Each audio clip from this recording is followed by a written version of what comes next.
Hello, everybody, and welcome to the Absolute Football Podcast, Absolutely EFL Show, the show dedicated to everything from the EFL Championship, League One, and League Two. Apologies on the lateness, everybody. I had a club advisory board meeting at Rochdale, so my apologies, but sorry, not sorry. Sorry, not sorry. But of course, it is the last season review for myself. I've done 5. This is a 6th one. And then we're into World Cup mode, but we have got a certain league to talk about. I brought some experts on as well, and I thought, you know what? I'm going to stay for the League One because hopefully it won't be that long and we'll be shooting up into League One. I think that's a very wishful thinking, if I'm being quite honest. But girls got to have dreams. Girls got to have ambition. But of course, my fantastic team, and it's an all-girls show tonight. Who run the world, girls, eh? First and foremost, Drita, how are you? And how's your week going so far? Yeah, good, thank you, Shah. Yeah, I had to be on today. Like, come on, talking League One, talking our first season back. I had to come on. But yeah, all good, and yeah, happy to talk League One. Love that. And of course, I mean, it's been a great season. And then ended it with Robin, our manager. Robin, our right centre-back, but we're still pals, eh? How are you and how's your week been? You love me. I love how I've not even called Stockport. I specifically have said you've robbed Jim and you've robbed Kyron Gordon from us. Guilty. Great signing, though. It's going to be interesting when you come next season because you know that's got to happen at some point. We're doing each other's games for corporate, aren't we? Like when this happens, maybe we could get Treaty on it as well because she's not too far away. Yes. They're going to be like, Jim's going to be like, what are you doing here? Karen will be like, hey, you don't belong here. Who are you? You probably knows about you were a Dale fan. Yeah, no, I'm all right now. Just I feel like it's been a really busy week already, and it's throwing me that this is on Tuesday because obviously, like, it's not Thursday. But yeah, I'm all right. How are you? I'm good. Like I said, it's a little bit mad because, do you know, like you get them days over Christmas where you don't remember what day it is because it's all just blends into one. I feel like the last few days has because obviously Thursday it was League Two season review. Friday World Cup preview. It's like a Craig David song. Friday World Cup preview. Sunday Championship review. And now Tuesday we're here and it's usually a Premier League show talking all things League One. What's going on? But yeah, you know me. I think you could be the same, Claire, as well. I don't know if you are, Drita. I like routine. So this has completely thrown me off today. Thrown me off. But of course, it's not just us. We have some wonderful people in the chat. And apologies once more about being late. We do have Chris as well. Good evening, all. Big news from Rochdale today with Ian Watson named as new manager. I know. I'm really chuffed with the appointment, to be fair. I won't talk about it now. I'll probably do a video on my own channel or a snippet for the TikTok or something on the Absolute Football Podcast. But I'm really happy with it. Good evening, Tottenham. Did anybody see that video of me? Oh, yeah. Glitch, because I must have said Tottenham in every single. You even said it posh. I said Tottenham as well. I said Spurs. I went Tottenham. And still nothing. So yeah, I'm going to redo after. Tottenham Hotspur. Tottenham, mate. All right, governor. I might try it again. I'll try it again after and post it for you all on the podcast page if Sam will let me. Owen Ian's nickname is Busted. Yes, I've heard all about it. But yeah, I'm really happy with it, to be honest. Sean, even everyone, hope all is well. Who's ready for an exciting season review for me? I mean, Sean, get your match report in really quick because we're starting with your lockdown at the bottom, lads. We have some updates as well. So thank you so much for keeping us updated. Lioness 2-0. We've got our Grimmy as well. Hi, Grimmy. Hope you're okay. You're doing well. If you want a championship review, you'll have to go back and watch Sunday, pal. This is League One. This is League One. Yeah, he's realised, to be fair, he has realised.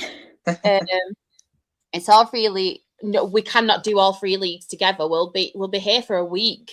Oh God, yeah. Here for a week. We've got as well Simon. Hi Simon, hope you're okay. Thank you so much as well, everyone, for coming and supporting. Oh, thanks, Graham. Do appreciate that. Evening. I hope you're okay as well. A lot of people in the chat, so thank you. I do appreciate it. A tremendous trio indeed. Jump on, Grimmy, if you know anything about League One, and if you don't, just jump on anyway and have fun with us, girls. Tottenham. I might try that version. It were really doing me head in. I don't know how I didn't swear, to be honest. I was getting mad about it because you sent it me, didn't you? Knowing that I'm not bloody on. It changed though. And it's just surely no one's getting that.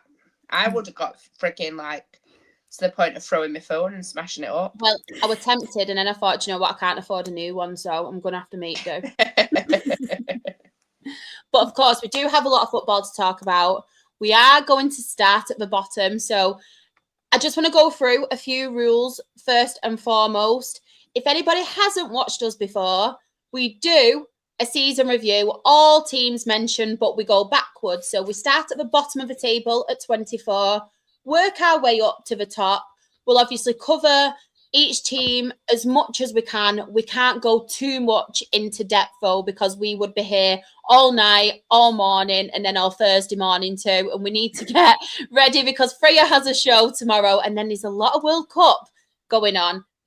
Sam, once again, just want to say thank you so much to him for doing the graphics. He has done all of the graphics so far for the season reviews, and they are absolutely fantastic. So thank you, Sam. And also, there has been a lot of managerial changes throughout the whole of the football pyramid, but the manager that ended the season with a specific team is the manager on the graphic. So if anybody does pop up and says, oh, well, this person was manager, we know, do not worry, we'll probably talk about them, but we can't fit too many managers on. And like I mentioned, and Driti will agree with me, I mentioned on Sunday, it's a good job really, because if we put Barrow's managers throughout the season, it would look like either Blazing Squad or So Solid Crew. So yes. So we are going to start. People as well, if you do support one of the teams in League One, feel free to put a brief summary of how you think your season's gone on, or just interact and enjoy the chat, because we are more than happy for you to come in, to have a conversation. We love it. We love it. Yeah, we do. Love everyone's point of view. We do. But unfortunately, Sean, we do have to start with Northampton. So bottom of League One, relegated, we have Northampton Town. Drita, I'll come to you first on Northampton. What are your thoughts on them and their season? I mean, it was a really disappointing one, but was you expecting Northampton to go down? Because to be fair, they are one of those teams, aren't they, where they are a little bit up, down, up, down. I think I did put them in relegation. Sorry, Sean. I think I did put them in there, but I think because it was just, I didn't know who else to put in. But I feel like they just had a few too many issues this season, which is why they're in this situation already. I think the fans definitely got really frustrated with them, especially with performances. Like you look at that 6 home wins, that's not really great for a team that's been in League One for a while and should be pushing at least mid-table-ish, I think. But yeah, I hope that Northampton regroup and sort themselves out in League Two, and then probably have the opportunity to strengthen properly. I think some of the signings as well weren't great. I know they had Ethan Wheatley at the first half of the season. We had him second half. Apparently their fans really liked him. Ethan didn't really do much for us, but replacing players that they've got a good bond with would help next season. Like Tom Eaves is a very good goal scorer, but 8 is not really that great. I think he'll probably say as well, it's not that great at all.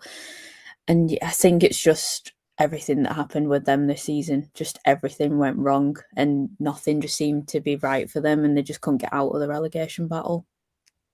I completely agree with that. Claire, are you in agreement with Driti and myself? Yeah, I am massively in agreement. It's just I think I just to finish the season on 10 straight defeats kind of just puts the nail in the coffin. And like, I know you're a fan of him as well. I really, really rate Sam Hoskins, and even he looked poor this season. So Yeah. that just kind of shows just how badly they did for me, because that is a brilliant, brilliant player. Mm-hmm. I'm so sorry, it proper threw me off. Loads of your fans are messaging me going, Shah, you speak sense. What are we getting with Kyron Gordon? It's like, come on, you've literally put that in me and twisted it. Don't hurt me while I'm down. But I'll tell you later, Claire, and you can pass it on. There's loads of them. I had about 3 already. What a compliment, though. That is, I know, for me saying I speak sense, I mean, some of the other people must really speak a load of bubble if they think I speak sense. You do speak sense, mate. Thank you. No, I'm in complete agreement with Northampton. I feel like they've never really recovered. They've just looked really short on quality as well, haven't they, Northampton? Like we mentioned, scoring goals was a massive problem. Just looking at them other teams as well, which we'll come on to in them relegations, I felt like with them other teams, they did show them glimpses at times where they could have put a run together, or they were getting points, weren't they? Or they were scoring goals in them games. But I feel like Northampton, they never really had that fight in them, did they? Yeah. Yeah. Do you know, like, I know we'll get onto them in a second, but you know, like the likes of Port Vale, where they had that cup run, but then they were scoring goals and they were actually putting a run together and winning games or drawing games, getting the odd point here and there. I feel like with Northampton, they didn't, did they? It was they were kind of doomed from the start, which is obviously such a shame. But as I mentioned, they are a very, very good League 2 side, aren't they? And we've seen it time again where they've obviously been relegated from League 1, but then they kind of get stable and then they come back up from League 2. So, yeah, we will see what happens. I know, obviously, we're on the lookout for a new manager as well. Kevin Nolan has obviously gone now, so we will see. Sean, we're a yo-yo team. Burgess left, but at least Super Sam is staying because he's an absolute legend. He is an absolute legend, to be fair. I do like Sam Hoskins. All right, everyone. Hope Shari's happy with Ian Watson appointment. Brilliant bloke and a great gaffer as well. I'm very happy with it.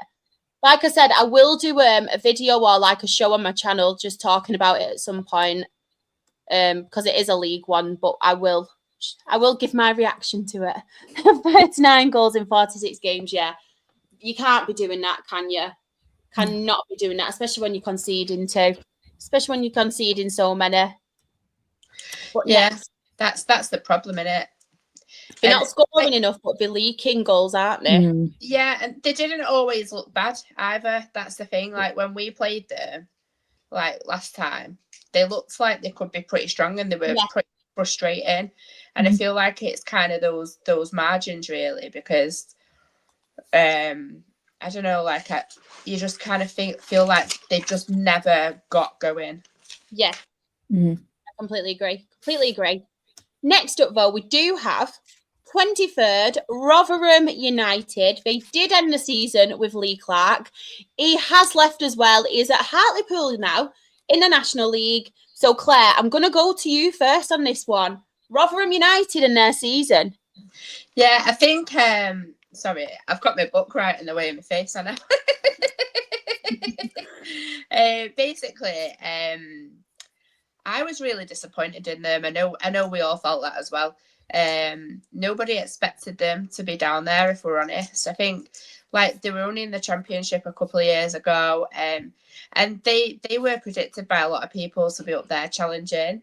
A lot of the time, you know, I do think they played better than the results. And post Christmas, they had quite a lot of heavy defeats, 5-0 loss against Peterborough, and that led to Matt Hampshaws sacking in March.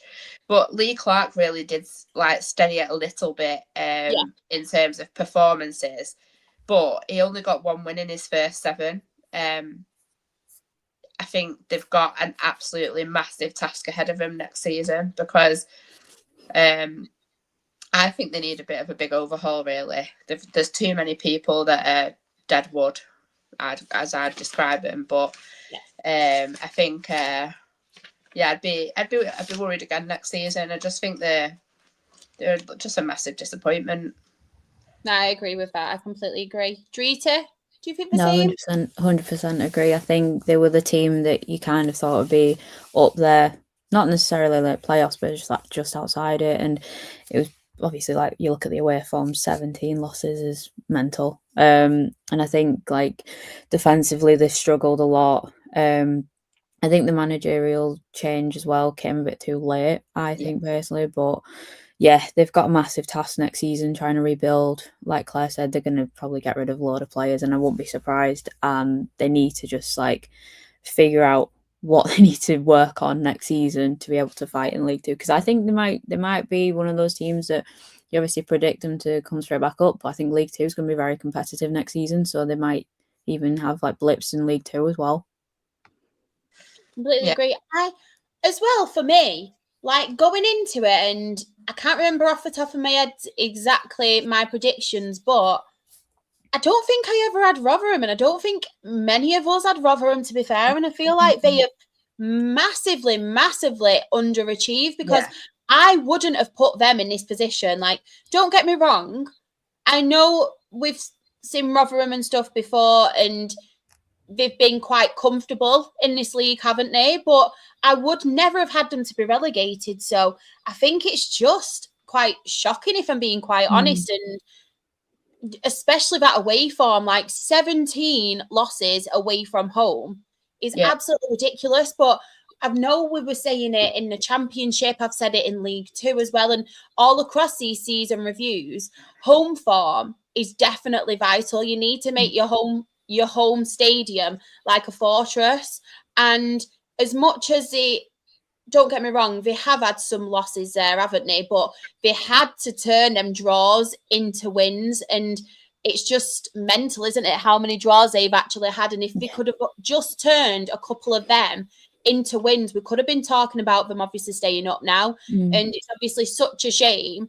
I don't really know what to make of them next season. And am I right in saying they've either been heavily linked, or they've just got Matt Sadler, who was at Walsall, who was obviously sat from them? Because I know Carl Robinson was linked as well, but I'm pretty sure it's Matt Sadler who's either gone to them or he's the favourite for the job. And even with Matt Sadler, I feel like you're going to someone there with a mentality, after we've seen what has happened with Walsall before, with a mentality that's like, you don't really need that when you've got a team like this who've just gone down. How will he get them up again? Because he didn't manage to do it with Walsall, did he? Yeah. And I'm just saying in the chat as well, I'm really sorry, but if you're that sad to put a load of letters in when I've already banned you once to make another account, then really, if that's what you want to spend your life doing, then good for you. Thanks for the engagement. It really helps us out.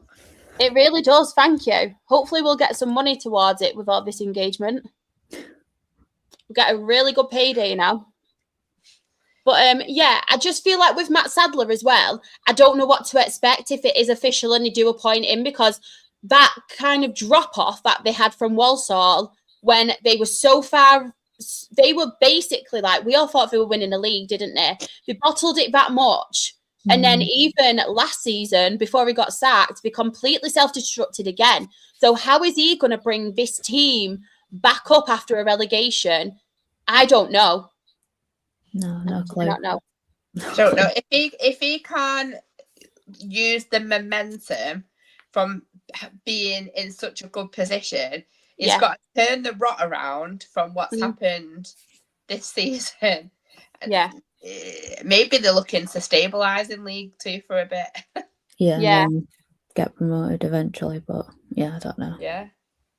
Definitely. I was going to say, what was that? Yeah, it was just some absolute weirdo putting loads of letters in the chat. So I'm sorry, that's the only way I can describe it politely. Don't mention Walsall again. You'll Teletubbies. Obviously, next up, we do have 22nd Port Vale. I mean, this Port Vale team, They did absolutely excellent in the cup, didn't they?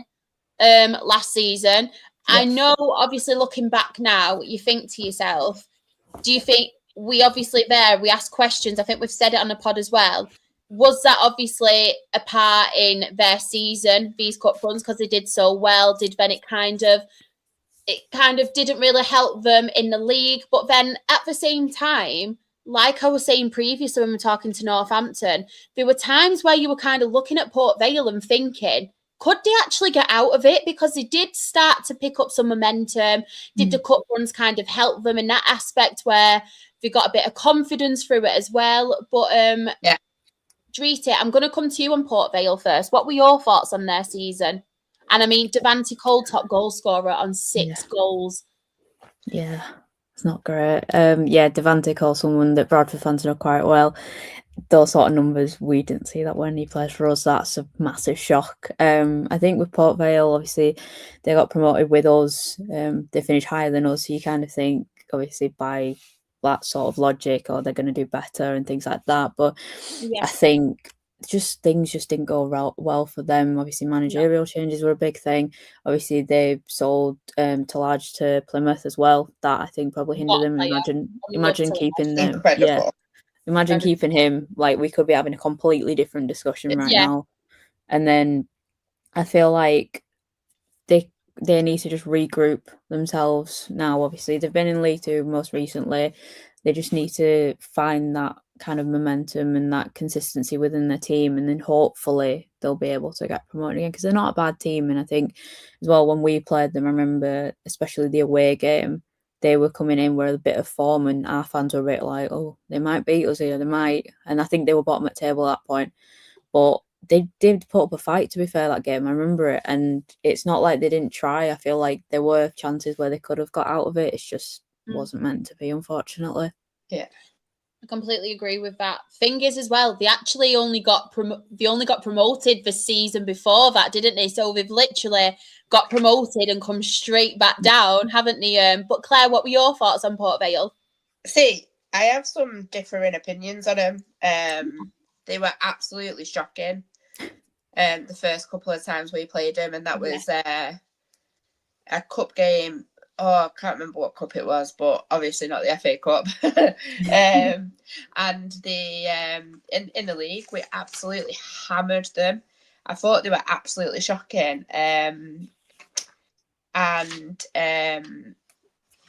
Survival really was, it's got to have been their pre-season aim. Darren Moore, I just think the football that he had him playing was absolutely ridiculous, and potentially I think he was quite lucky to stay in the job as long as he did, to be quite honest. But they were 10 points adrift on Boxing Day.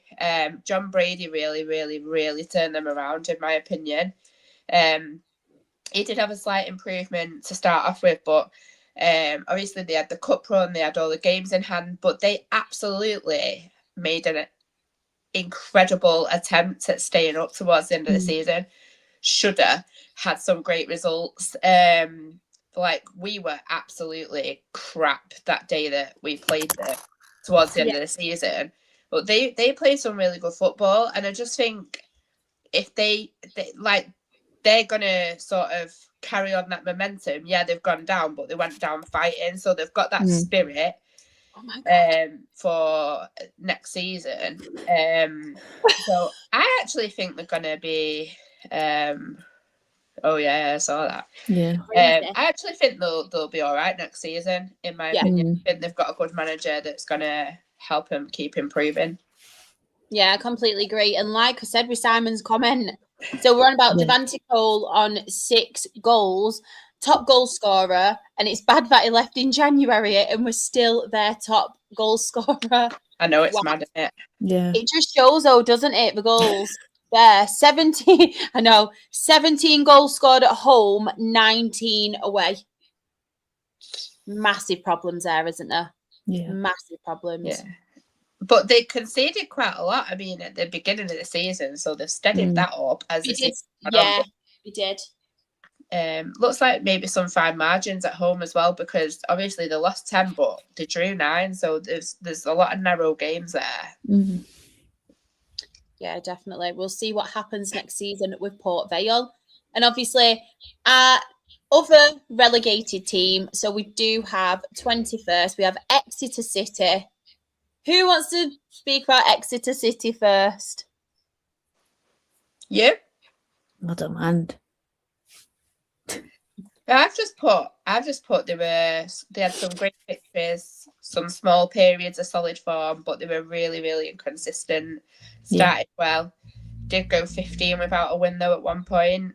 Obviously, Gary Caldwell left in February. Matt Taylor, who's a club legend, came in then. He lifted the spirits, he improved their performances, but it was nearly enough to escape, but just obviously not quite. They had a nice little cup run, but again, that ended in really embarrassing fashion because 10-1 is just so bad. Yeah. But obviously, I've written Jaden Wareham, Bright Spark. Got great potential to keep growing as well. So, I think they'll be all right next season. To be honest.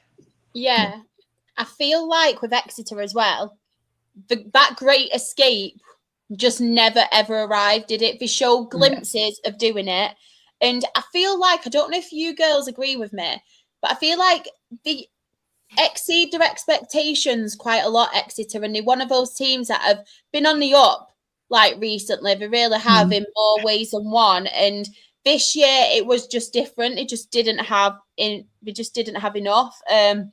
I wrote down as well, 13-match winless run left them with way too much ground to obviously make up on that one. And despite that, though, the spirit was always there. Like, the togetherness was always there, and they really did still show that fight, regardless of what was happening. And yeah, it's a shame, really, because I also put relegation marked the end of a long and impressive League One stay, because I feel like they have been exceeding their expectations in League One for a number of years now, and it just wasn't enough, despite them showing the best efforts, despite them keep trying. It just wasn't their season, was it, Drita? No, it wasn't. And yeah, I feel a bit bad now. Obviously, we were the ones that kind of helped in the sense of them getting relegated on the final day, us beating them, and then obviously Leyton, I think, drawing that final day. Yeah. But yeah, they've just it was a bit weird with like seeing Exeter. I think I had a gut feeling they might be down there at the end of the season, but they just some things didn't work out. Obviously, Claire, you mentioned about Jaden Wareham. I think they will struggle to keep him next season because with the goal scorer 17, that's huge, and I think probably top end League 2, bottom end League, maybe even top end League 1 will probably sniff it out for him, being like, 19 goals is not that bad for a team that got relegated. And yeah, I think for them, I think they'll be all right in League 2. I think with the right recruitment, I think they could have a possibility of getting promoted. It just depends on who they bring in. Yeah, 100%. Completely agree with that. So 20th now, we do have Leyton Orient, a team that a lot of us the season before were talking about. Obviously, they were fantastic. They were in the playoffs as well, wasn't they? We were all quite worried about them, if I'm being quite honest, this season, because they had a lot of loan players, didn't they? So obviously they didn't have that consistency, but I didn't expect them to have a season as bad as this. Claire, you're shaking your head. Are you in agreement? Absolutely, like, bonkers. I mean, obviously, like, at the end of last season, they beat us in the playoff semi-final. Yeah. And I did point out at that point that I thought they'd struggle because of the quality that they lost. Like, it weren't just like the goals of Charlie Kelman, but it was Ethan Galbraith, who was so important to them last season, Jamie Donnelly, Josh Keeley. I think that core nucleus of incredible talent is almost impossible to replace in one go at that level. And I think that they had the work cut out just from that. Because let's be honest, Charlie Kelman last season, what an absolute cheat code for that league. So I think they were just, obviously, they were always going to struggle to a point. I didn't think that they'd struggle to the point of just avoiding relegation. I think, like, for me, they are arguably one of the most disappointing, like, teams of this season. Obviously, you've got disappointing teams because they've been relegated, you Rotherham, etc., etc. But I just think I didn't expect it to be this bad. To collapse from a playoff final last season. Like Don Ballard as well, 23 goals in such a poor season. That's outstanding. And again, they're probably going to struggle to keep him next season, if we're being quite honest, because with that many goals, there's going to be teams in the top end of the division, maybe even the Championship, lower ebbs, trying to sign him. I think they did do slightly better when Aaron Connolly came in January as well. I think he helped him. But obviously, Richie Wellens is... I've got this written down for you. You've ruined me freaking ending.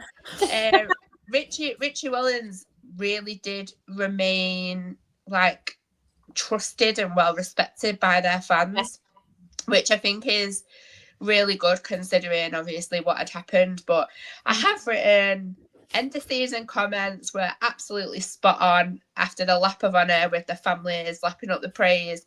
You don't need to get praised for just surviving and being shit all season.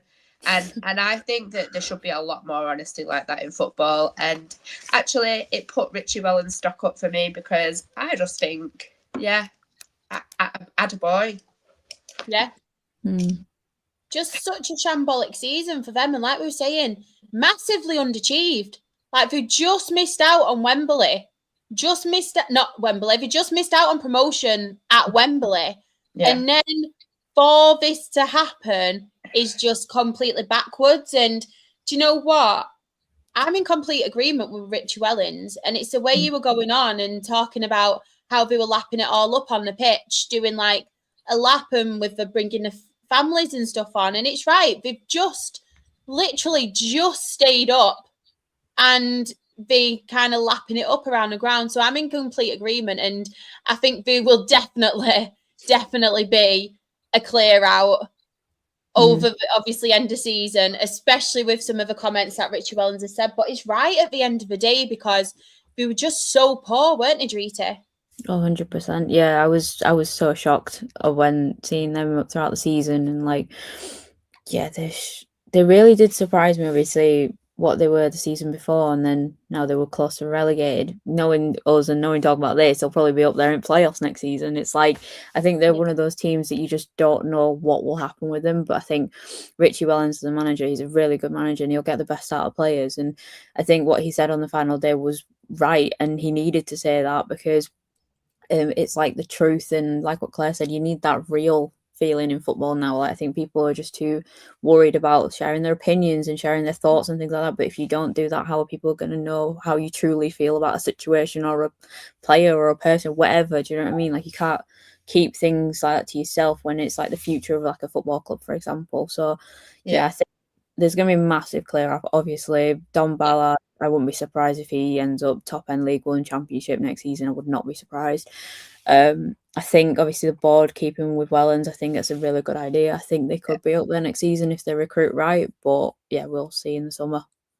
No, I completely agree. And thank you to Prime as well. He has put smash the likes and subscribe. So thank you so much for that. And Prime does a lot of the like clipping and stuff for Flawless's Sarcasm City TV. So go and check that out, as I always say, and definitely go and check out the Sarcasm City TV Extra, I think it is, and all the clipping that Prime does, because he does a fantastic job. So thank you so much for coming in. And obviously bigging us up too. It is massively appreciated. The next team we are going to talk about, though, and I'm going to start off with this one. So we do have... This weren't the team that I expected. So does anyone want to speak about this? I've got my bearings in completely in the wrong thing. I thought I would talk about Wigan. AFC Wimbledon. I mean, I will still talk about AFC Wimbledon if I can find my notes. I've got them in complete, like, random order. I don't know where they've gone. Someone help me. So they did start the season really well. And obviously for the first part of the season, they were in the playoff places, weren't they? But I think they've done a remarkable job because they've probably got one of the lowest. Well, they have got one of the lowest budgets in the league. I think it's an impressive achievement that where they've finished. I don't think they really. For me, obviously, they're near the relegation zone, but I never really fancied them to go down because of the work they've done in the earlier part of the season. They never really had too much of a complete collapse. Johnny Jackson, I think, has continued to do a really good job with low resources. Marcus Brown, outstanding player for him, need more goals next season, and to continue to their defensive strengths when they can.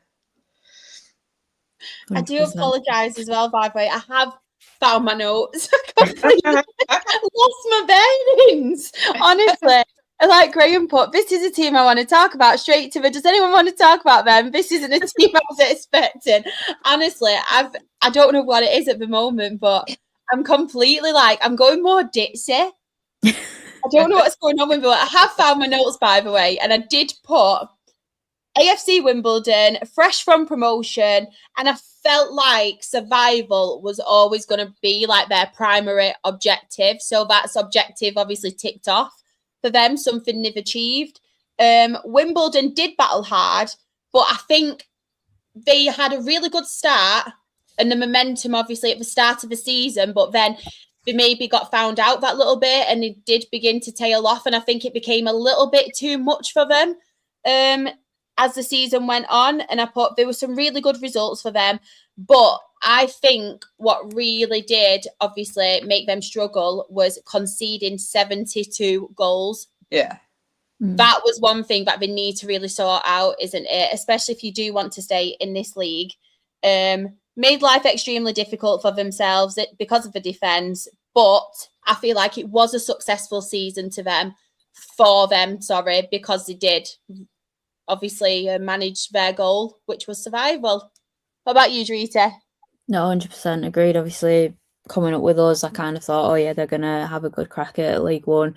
Obviously, they lost a few key players that they had last season.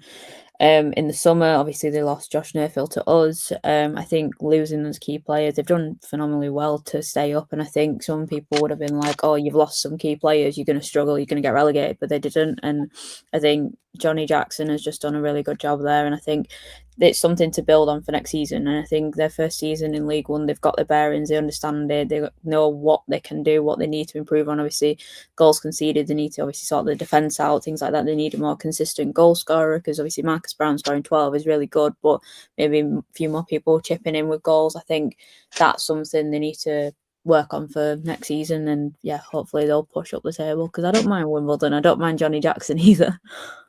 No, I completely agree. I like Johnny Jackson. I do really like Johnny Jackson. Charlton legend, Johnny Jackson. Sorry, Graham. Sorry. But we do have next Peterborough United, who did finish in 18th.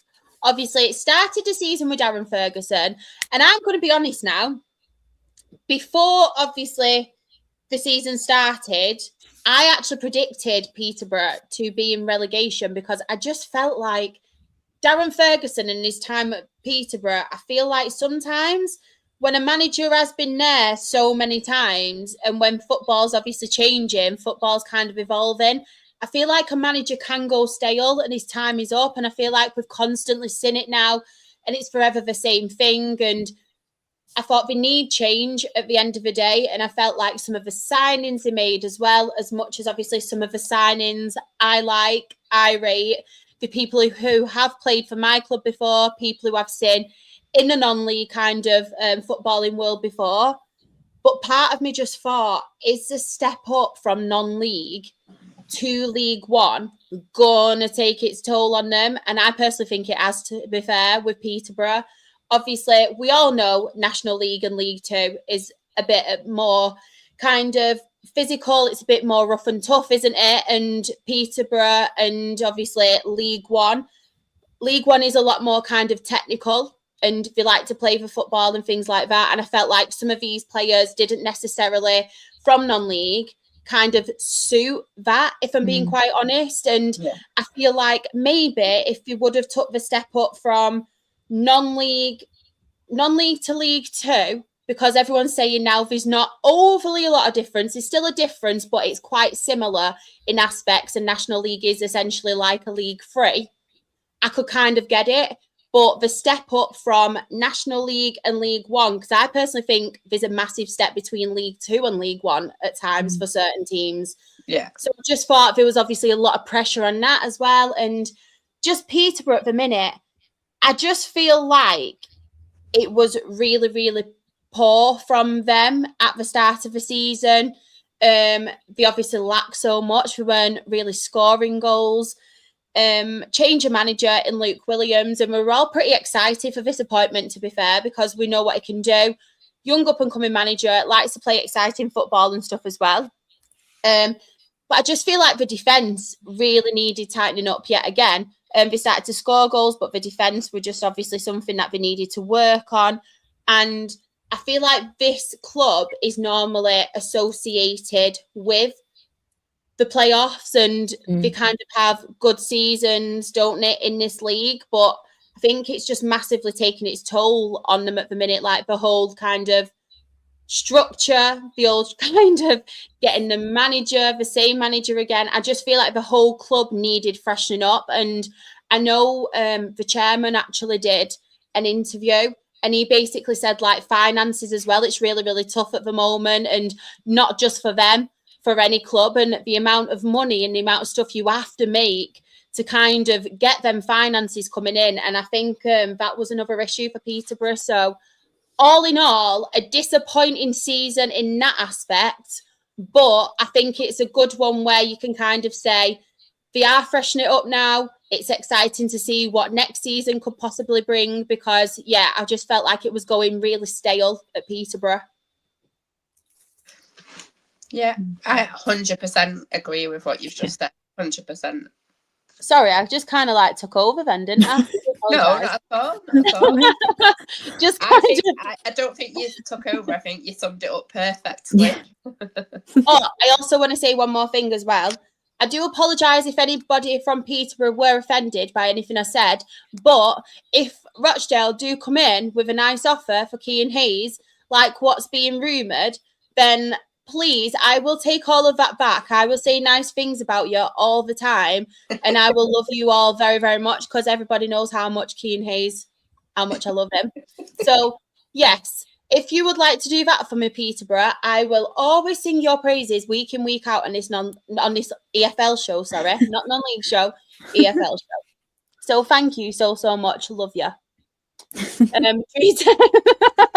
Sorry, I just had to kind of sweeten him up a bit. I forgot about Keane.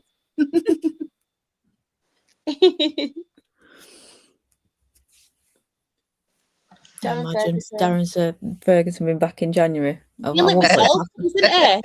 Yeah, true, yeah. Evening all, what a fabulous team, and hello all in the chat. Passionate Morbiters lost their identity. They have.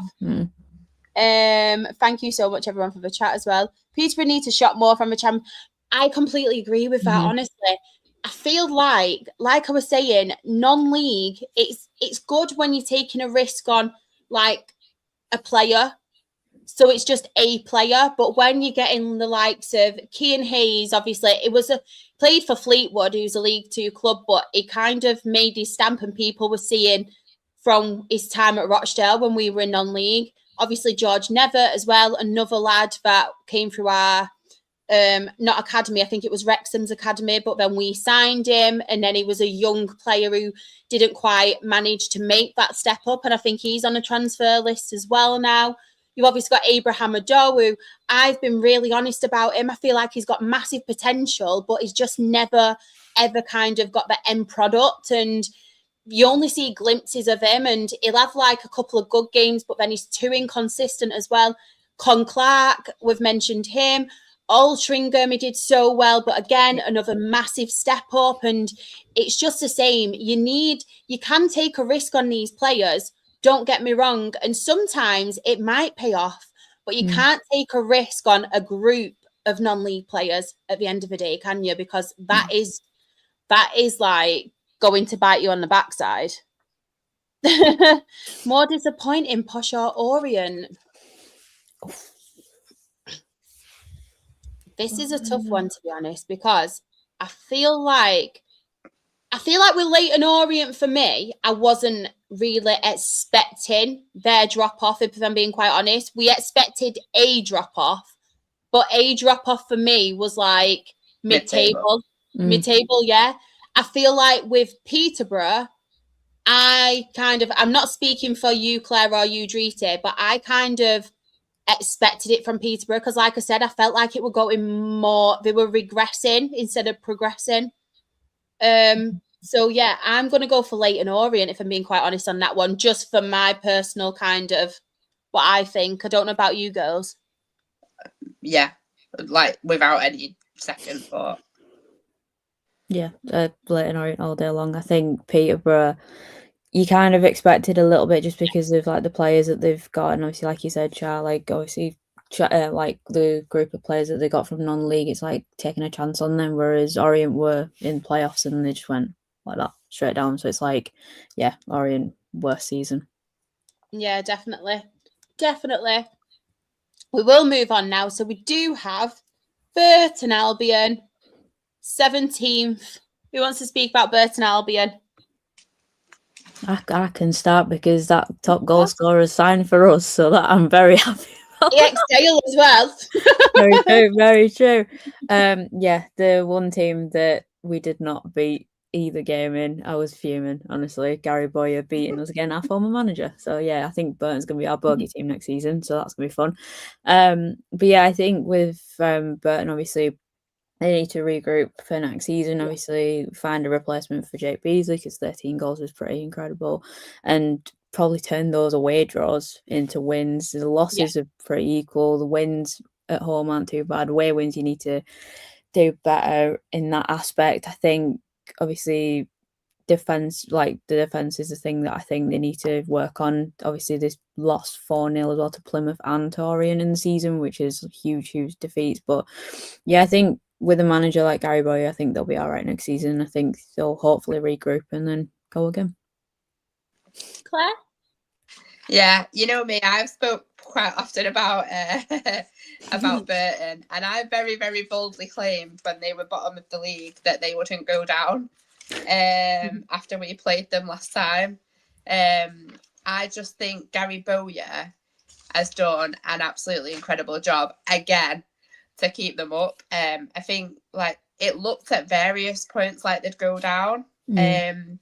But yeah, like I say, I didn't think they would after we played them last time. I think they had a great escape, brilliant escape. Ruman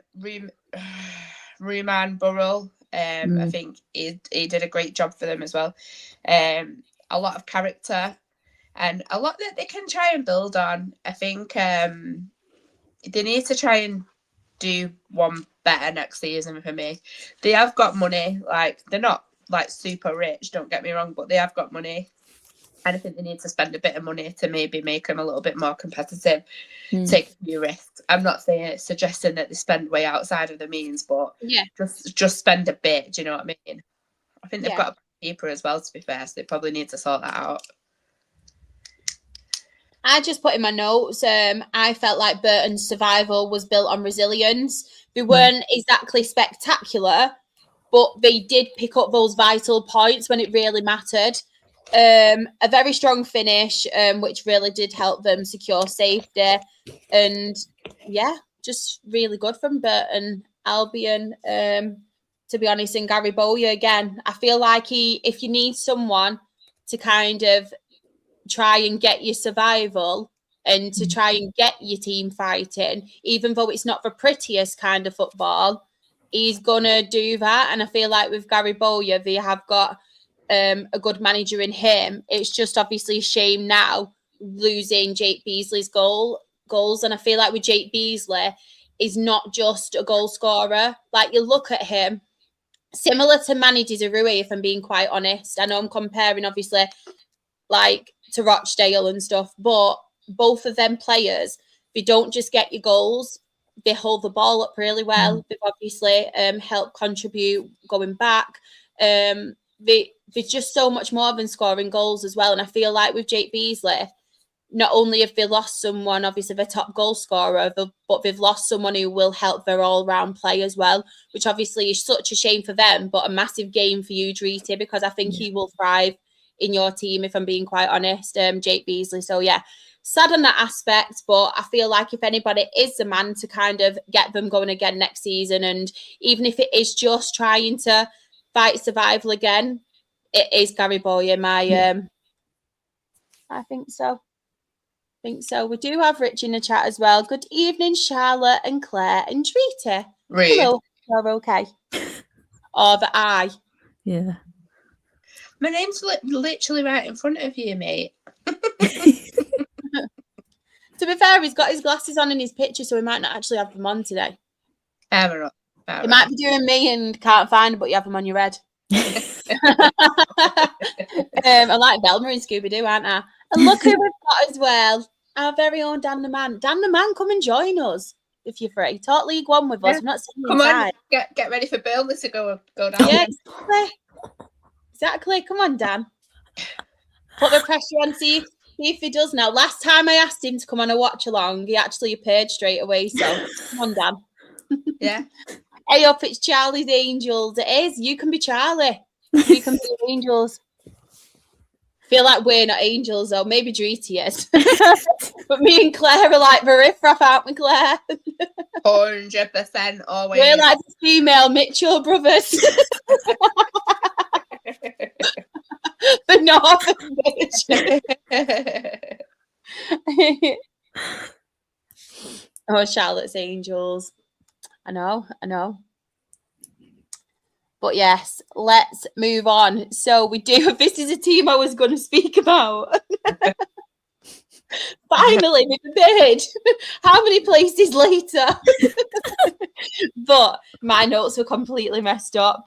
16th, we do have Wigan Athletic. I just put in my notes. I felt like their season and how they played was quite steady, but very unspectacular, if I'm being quite honest. They were never really threatened by relegation, yet they also never looked capable of kind of doing that much and putting a run together kind of thing. They were one of them, they were just there and abouts, and I feel like it was kind of a season of consolidation rather than progress, but I know they've still got so many issues going on, haven't they? Like, obviously, takeover. They've obviously got Gary Caldwell back, who I think is an excellent addition, and I feel like it all changed when he came back. Somebody who knows the club, somebody you can heavily rely on as well. So yeah, I think what really does stand out for me is away games on this, and not just the away games, the amount of goals that they conceded away from home. I think it's not the best, really. And even, to be fair, you're looking at the goals that they've scored there, and at home, they've not necessarily conceded that many goals, have they, in 17, but you need to be scoring a lot more than that. 11 wins, though, I think is very, very good, to be fair to them. But it's just that away form that stands out for me. I think it's quite shocking. Do you agree, Drita? Yeah, 100%. I think Wigan were the team that are kind of like, I think I expected them to finish higher than this, and I think obviously they had an inconsistent spell under Ryan Lowe, and I think obviously Gary Caldwell coming in has definitely helped them out. I think it's going to be a fixture I'm going to look out for next season, just because obviously Gary Caldwell's back, but also they have now got Max Power, who was our captain. He's gone back for his third spell, I believe, at Wigan, which is mental. But as well, you look at top goal scorer Joe Taylor, he's on loan from Huddersfield. Yeah. Exactly that. I think you'll play higher next season. I think you'll be top end of League One or Championship, definitely. And I think losing someone like that, you need to find where your goals are going to come from. But yeah, I think under Gary Caldwell, I think they've got a good opportunity to obviously build on this and then hopefully progress higher up the table. And yeah, I think we'll see what happens with the signings that they bring in as well. Definitely. I just wanted to come into the chat as well because hello, thank you so much for coming in. I really appreciate it. I think you're new and you've not been here before. So if you are new, I just want to say thanks, by the way, for coming in and obviously joining us, supporting us. we are going from the bottom to the top. So we will be talking about Luton Town. We've just not got to them yet. But thank you so much. And feel free to stay as well and have your say. You might like what I've got to say, so definitely stick around. Anything to say on Wigan, Claire? I actually thought they were pretty decent when we played them away in August. I think they had a lot of promise, but never really did anything about it. I didn't think they ever really looked like serious relegation candidates, but they never looked like anywhere near challenging for promotion. I thought Sean Maloney was good for them, controlled some of the games. Just didn't do enough, and there was quite a lot of fine margins, some narrow defeats. There was some big defeats, obviously, away, but I think at home, fine margins. Some of those, obviously, they didn't concede many. I think fellow Asgard, is that how you say it, was a pretty big key for them. So just see how they get on next season. I've got a sneaky feeling that they're gonna be much improved next season. Definitely agree with that. I think, like we said with Gary Caldwell, when he came in, I feel like it really did give them the lift that they needed. This one really confuses me, and I feel like it's such a disappointing season from Barnsley. So they did finish 15th, and I just put, for a club with promotion ambitions most seasons, and they're up there, aren't they, to be fair to them, I feel like their finish 15th position is just so majorly disappointing, if I'm being quite honest. Obviously they did score, am I right in saying 68? My maths is completely, I failed maths. 68, I want to say. But they also conceded is it 73? 73. Yeah. See, I can be a maths teacher now. Thank you. So yeah, it did make them a real predictable side, because I feel like they were scoring a lot of goals, but they just leaked in the defence, and I feel like that's one issue they really do need to tighten up, especially with them scoring so many goals. Because you think some of the points there, if they didn't concede as many, they'd be they'd be flying up that table. So yeah, entertainment was there for the fans. Going watching a Barnsley game, obviously it was so fantastic and so entertaining seeing that many goals, but there was just no consistency whatsoever when it came to the defence. Drita, I'll come to you next. Yeah, 100%. When I went to Barnsley away in April, it was a 2-2 draw, and it was a 2-2 draw at our place as well. But you could tell what they were trying to do, but then they just the defence just went a bit all over the place, and that's how we scored our first goal. The second goal was an own goal from them, and just a mix up in the box, and then it was just a player was at the wrong place at the wrong time. And I think with them, I think the squad was built around high energy pressing, wide play. Some of the players that they brought in, the loanees in particular, Scott Banks, who we know really well, who played with us for a couple of seasons ago, 22, 23 season, very, very good player, very, very quick, would like to get the ball in the box, things like that. That's exactly what he was doing at second half of the season. Caelan Vickers as well, who went to Wigan after that, very, very good player as well. I think losing Davis Keeler-Dunn in January, I think that really hit them, and I think that was something that they were like, okay, how are we going to recover from that? And to be honest, I was thinking that when it happened, I was like, how are they going to recover from that? But yeah, I think with them, the ambitions next season, they have to be pushing higher. I think changing some of them draws into wins, find a bit more consistency with their goal scoring threats, and just try and build more momentum within the squad to turn those draws into wins, because the home wins as well, it's not too bad for a mid-table-ish team, but you could easily change some of them draws into wins, and it could help you out massively. So yeah, we'll see with Barnsley. I'm gonna read this comment out, Drita. We've got JB Leeds in it. Ladies, remember that Leeds United are the greatest team in the land. Great show. Do you agree? What's a Leeds? What's a Leeds? No. No.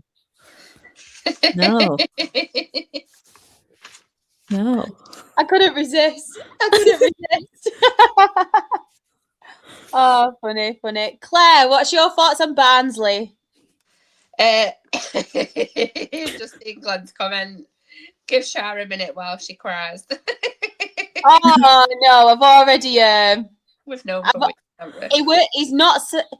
Sorry, I know we're on this, but he didn't want to sign a contract. He's not signed a contract with us. He had so many opportunities, similar to Jim McNulty. So their minds must have obviously been made up. And as much as I'm so grateful for both of them and what they've done for Rochdale the past few seasons, if they don't want to be there, they don't want to be there. And I'd rather have someone there who wants to be there. And you can't fault them for wanting to go to Stockport because it's a much bigger club at the end of the day. Like, I'm not stupid. It's good to have such a such a success that like what you've had this season, and such a massive compliment that so many of your players are being rumoured to go on to bigger things, even though it's disappointing. I know. Well, let's just make sure it's only them players and manager that go and the rest stay. So the rest Barnsley. Sorry. It's all right. I've written Barnsley, incredibly disappointing. Only 15 wins all season. Terribly inconsistent. Played some good attacking football, but really poor defensively. David McGoldrick, still smashing it at his age. Davis Keeler done, massive loss. I would absolutely, I'd do most things to get him at County, I can't lie. It's been a player I've admired for quite a few years. And I've also noted that I think Phillips will get a decent move this summer. Yeah, in the chat as well. That was said in the chat. Adam Phillips from Barnsley will get a championship move. I completely agree. Fantastic player. Fantastic player. And can we just appreciate there, David McGoldrick? He's been one of my favourite players for a number of years now. You know, one of them players that I know Rochdale are never, ever, ever, ever going to get someone like him. But do you know one of them players that you look at and think, I wish he played for my club as well? I just think he's so good. I really like David McGoldrick. I do. I do. Right. We do have, next up, Doncaster Rovers in 14th. Claire, I'm going to come to you first on Doncaster. What are your thoughts? So my thoughts are that they had a very solid first season back in League One. Comment, by the way. Oh yeah, Leicester away. I'm not thinking West Ham away. Leicester it is. Yeah, not too close to relegation, but not really challenging for anything else. I think it was, like I say, solid, but in some ways a bit of a reminder of what the step up can be from League Two to League One. Defensively, quite poor, conceding 69 goals. And that's something that they really need to work on next season. I actually think Grant McCann's done a good job for them. I do. Yeah. Better at home than they were away. Some fine margins again for them. And some. I feel like that's only under the radar, fine margins. I know it is. I've said it a few times. No, I just love it. It's the way you say it, like fine margins. I know. I thought I keep saying this, but like nine draws ain't the end of the world. But it's the same as they've won at home. Do you know what I mean? If they can convert even half of them into wins, then they'll be doing much better. No, I completely agree for that. Completely agree. Thank you so much as well for this. We do massively appreciate it. See, everyone wants to subscribe for us when it's us free. Yeah. Yeah, I feel like we are the dream team. I love how Dan's just totally disappeared as well now. And you have to let us know your name, Leeds, because I can't call you Leeds. But also, just an FYI, you're here on a really good night because Tuesdays are normally our Premier League show. We're just hijacking it to finish off the season review. Yeah. Danny Rovers mid-table for the Rovers, and Graham's put, does anyone in League One know how to defend? So many teams conceding buckets of goals. Oh, see, everyone's loving the fact it's us tonight. Hope you're okay. Oh, come on, everyone. I want everyone now to do me a massive favour. Tweet the Absolute Football Podcast and say how much of a great time you're having with us girls. Hey. Like, genuinely, I reckon you should all do it now. And the best tweet wins a prize. I don't know what the prize is. Yeah, I'll do that. Look like that's a prize. Yeah. Claire said it. So what's the prize again, Claire? It is a DM off our very own Shah. What many want, but only one of you is going to get.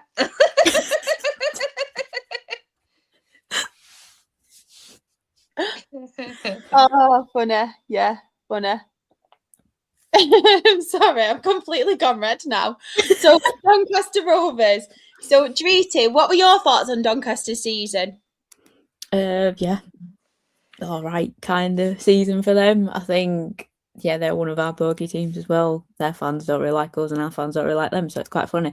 But obviously, the team who got promoted with us, yeah, it's a bit of a hit and miss season. I did put like they have players like Owen Bailey, Luke Molyneux, Jordan Gibson, obviously Billy Sharp, obviously was quite really good this season. Matty Pearson, Harry Clifton, Jordan Gibson as well has actually signed today for Crewe. So there's that. Who's going to have a miss for them next season, thank God, because every time he plays against us, he always scores and does a stupid chicken dance and it blooming drives us up the wall. So thank God we don't play him next season. Do that. Oh, I hate it. When he did it this season, I thought, you numpty. Why are you doing that for? I thought we were going to hear you swear then. Oh, no, I know. no. I was waiting for it. I was like, never mind a DM off Shy. You'll get a swear word off Driti. It'll come. It'll be when I'm ranting one day. I guarantee you it'll come. But yeah.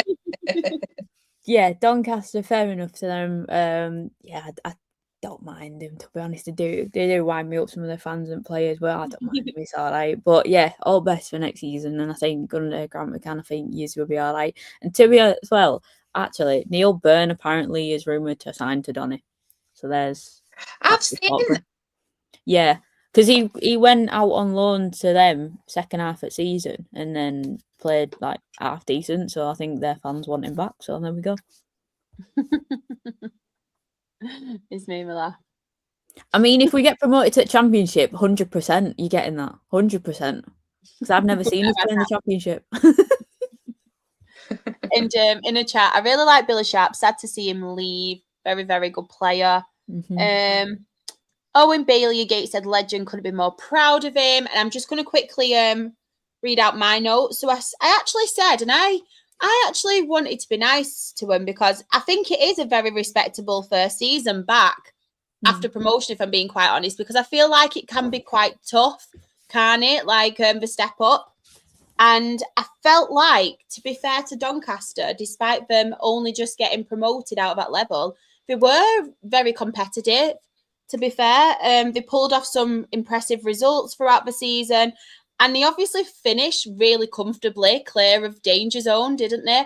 I think the only thing is it's been a great first season back, but I feel like they do have to kind of improve for next season. We've obviously mentioned on here, like some of the goals have been conceding, that away form as well. I feel like we need to get some more League One quality players because you see it more often than not, don't you, in certain leagues when you've got a team who have just been promoted, they have a relatively good season, but then it's like second season syndrome the season after. And I do kind of fear in that aspect because I feel like the teams from League Two, obviously coming up, do have obviously financial backing as well. I don't think they're pushovers who are coming up as well. So I feel like Doncaster really do need to get that quality and really do need to improve, especially when you've got the likes of Billy Sharp and some of the other key players leaving. So I think that will obviously be a massive loss for him. Yeah. When Treaty swears I want it on a mug, that'll be merch. It'll be on notepads. It'll be on hats. It'll be on a coat, what we'll send to Claire, so she can model the coat at Accrington Stanley like the other one when they draw him in the cup. She'll even get Kyron Gordon and Jim McNulty wearing one. Yeah, they'll be scared of me too. Yeah, I do agree with this, to be fair. I feel like Grant McCann can take them to a certain level but can't get them to progress to the next one.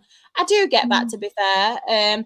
But then at the same time, I feel like, to be fair to Grant McCann, I think it has been a relatively good season for him, if I'm being quite honest. Yeah. But we will move on because we've got a lot of teams to get through. So 13th, we have, everyone's going to laugh at me because the way I emphasise my O's now. But in 13th, we have Blackpool.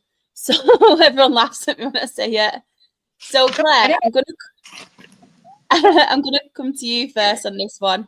Yeah, terrible away form, really underwhelming. Had some strong performances at home, didn't lose much there. Narrow defeats again. Started poorly under Steve Bruce, much better under Ian Evatt. Ashley Fletcher weighing in with his goals.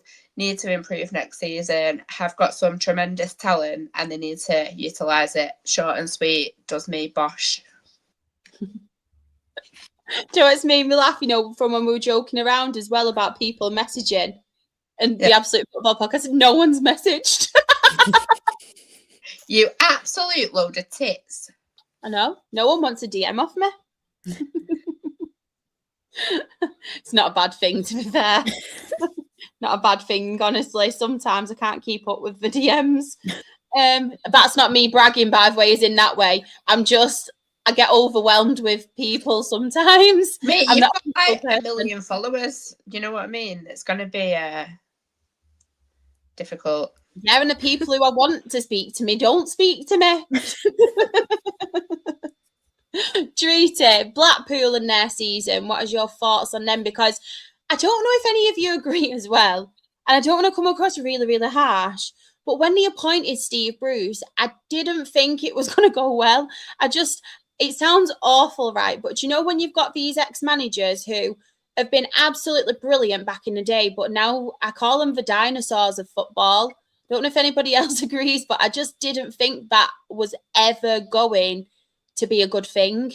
No, I think when Steve Bruce came in, I was like, okay, it could work, but like times have changed and it's a completely different league and things like that. Like the game is like completely different now. It's a bit different. So yeah, I was a bit iffy about it, but then you just see it from start of season how they were like close to relegation and things like that. And I think obviously the late surge that they did have towards the back end of the season did pull them out of danger, and their squad value and the experience that they've got in the squad should have been enough to help them progress higher up the league. But yeah, you look at that Ashley Fletcher, like what a player he is, and like he's not only a goal scorer, but he's that presence in the dressing room, and that sort of experience is what would have helped them in these moments. But yeah, I think for next season it's just like they need to find that rhythm and that consistency, and then hopefully push up the table and find more ways to turn the losses into at least a draw, because at least you're going to get a point then, but even that get into a win. Yeah. I've actually put in my notes, the word that sums up Blackpool season is inconsistency, and I think we've all said it now. They obviously had a really good run at the end. They won the last 4 out of 5 matches, but they just left that momentum and they left that run far too late in the season. Supporters did see those kind of glimpses in them and the performances in them, if I'm being quite honest. And I know I spoke to a couple as well on Twitter, and they've actually said to me if they kind of could have got that going a lot sooner, it could have been a complete different story. But all in all, I think it was kind of like very disappointing start of season. We obviously got rid of Steve Bruce, and Ian Evatt has come in and he's done a job. He's obviously got them into 13th, but they've not quite got there and they've not quite pushed on for the playoffs. So it'd be really interesting now just to see if they can keep the players, to be honest, because I think there'll be a couple of eyes on certain players because they do have some quality players. And not just that, if obviously Ian Evatt can kind of take them to that next level, because I feel like, wasn't he at Bolton, Ian Evatt? And I don't think he necessarily got Bolton. Like, I know even there, he kind of shown bits of things, but he never really got there. Bits of things, literally. I didn't mean it like that. But he literally did, though, didn't he?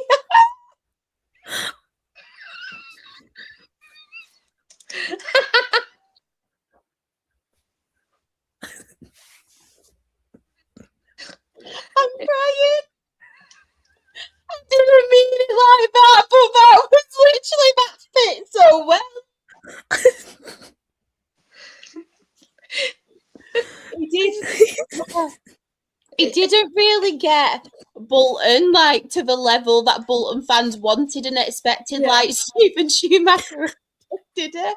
So I feel like, could it be the same for Blackpool? Could he take them so far? But then would he be the man to take them to that next level? He is meant to be a legend at Blackpool, so sometimes it works out differently. So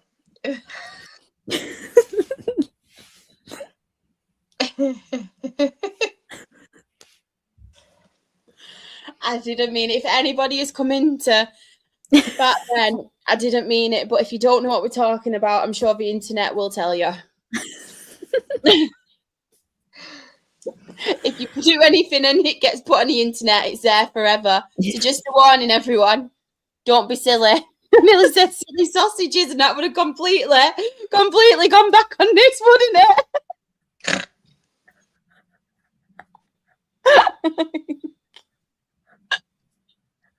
Oh man. Yeah, I agree. Like the Pleasure Beach. Thanks, Graham, for getting me back on track. It has been a roller coaster of a season. Oh man, that's true, because it is so cold and windy in Blackpool. Yeah, it's one of them. Just do it long ball and hope the wind blows it in the net. But honestly, I feel like I have to move on now. So 12, we do have Reading, and it was one of them, to be fair, with Reading. Just missed out last season despite having so many troubles off the pitch. And I just wrote in my notes, considering the turmoil of recent years and obviously what's been going on off the pitch, I feel like Reading can be quite pleased with themselves. I feel like with Reading, it was always going to be one of them seasons where we didn't really know what to expect because everything was quite new, wasn't it? Obviously, new ownership, everything going on. I felt like this was a good season in the aspect where they could kind of get a little bit more stability because they've not had that in a while, have they? And I think if they were contending either for playoffs or that bit higher, it could have really, really hurt them because I feel like when teams have a takeover and when teams get that new fresh start, they do need time to kind of put themselves together, build something, have some sort of a plan as well. So all in all, for me, I think it was quite a successful season for Reading, if I'm being honest. Obviously, in no fear of relegation, a positive goal difference as well. They've developed several promising young players. And I just feel like it felt like progress for Reading. And I know some people may have been disappointed after how well they did last season, despite everything going on, and obviously just missing out on playoffs. But I wouldn't be disappointed in the slightest because at the end of the day, I feel like they've got new ownership. They've obviously had a good season, no worries, no troubles, and they've done a solid account for themselves. Don't know if anybody agrees. Yeah, I do. I think it's like a benchmark for them in terms of everything that's happened. I think that's the minimum they would have got is mid-table-ish, and obviously they can take that into next season. I'm so sorry. I'm still thinking about that, Ian. I can't believe I said them choice of words when you don't think it, and it's kind of so. If I keep giggling now, I'm so sorry. I'm not giggling at you two. I can't believe out of every choice of wording I could have used, I've used those. It's I can't cope. 11th though, we do have Wycombe Wanderers, and I'm going to come to you, Claire, for Wycombe Wanderers. Yeah. What were your thoughts on Wycombe Wanderers? Proper mid-table season, weren't it? Yeah. Disappointing, really, especially again after last season. Struggled under Mike Dodds again. Hangover from last season. He was really quickly sacked when in September. Michael Duff improved things. Defensive structure was improved, more consistent, but they really need to build on it. Their away form was absolutely honking, so they need to improve that next season as well. Again, though, quite a lot of that word. I'm so sorry. Absolutely honking.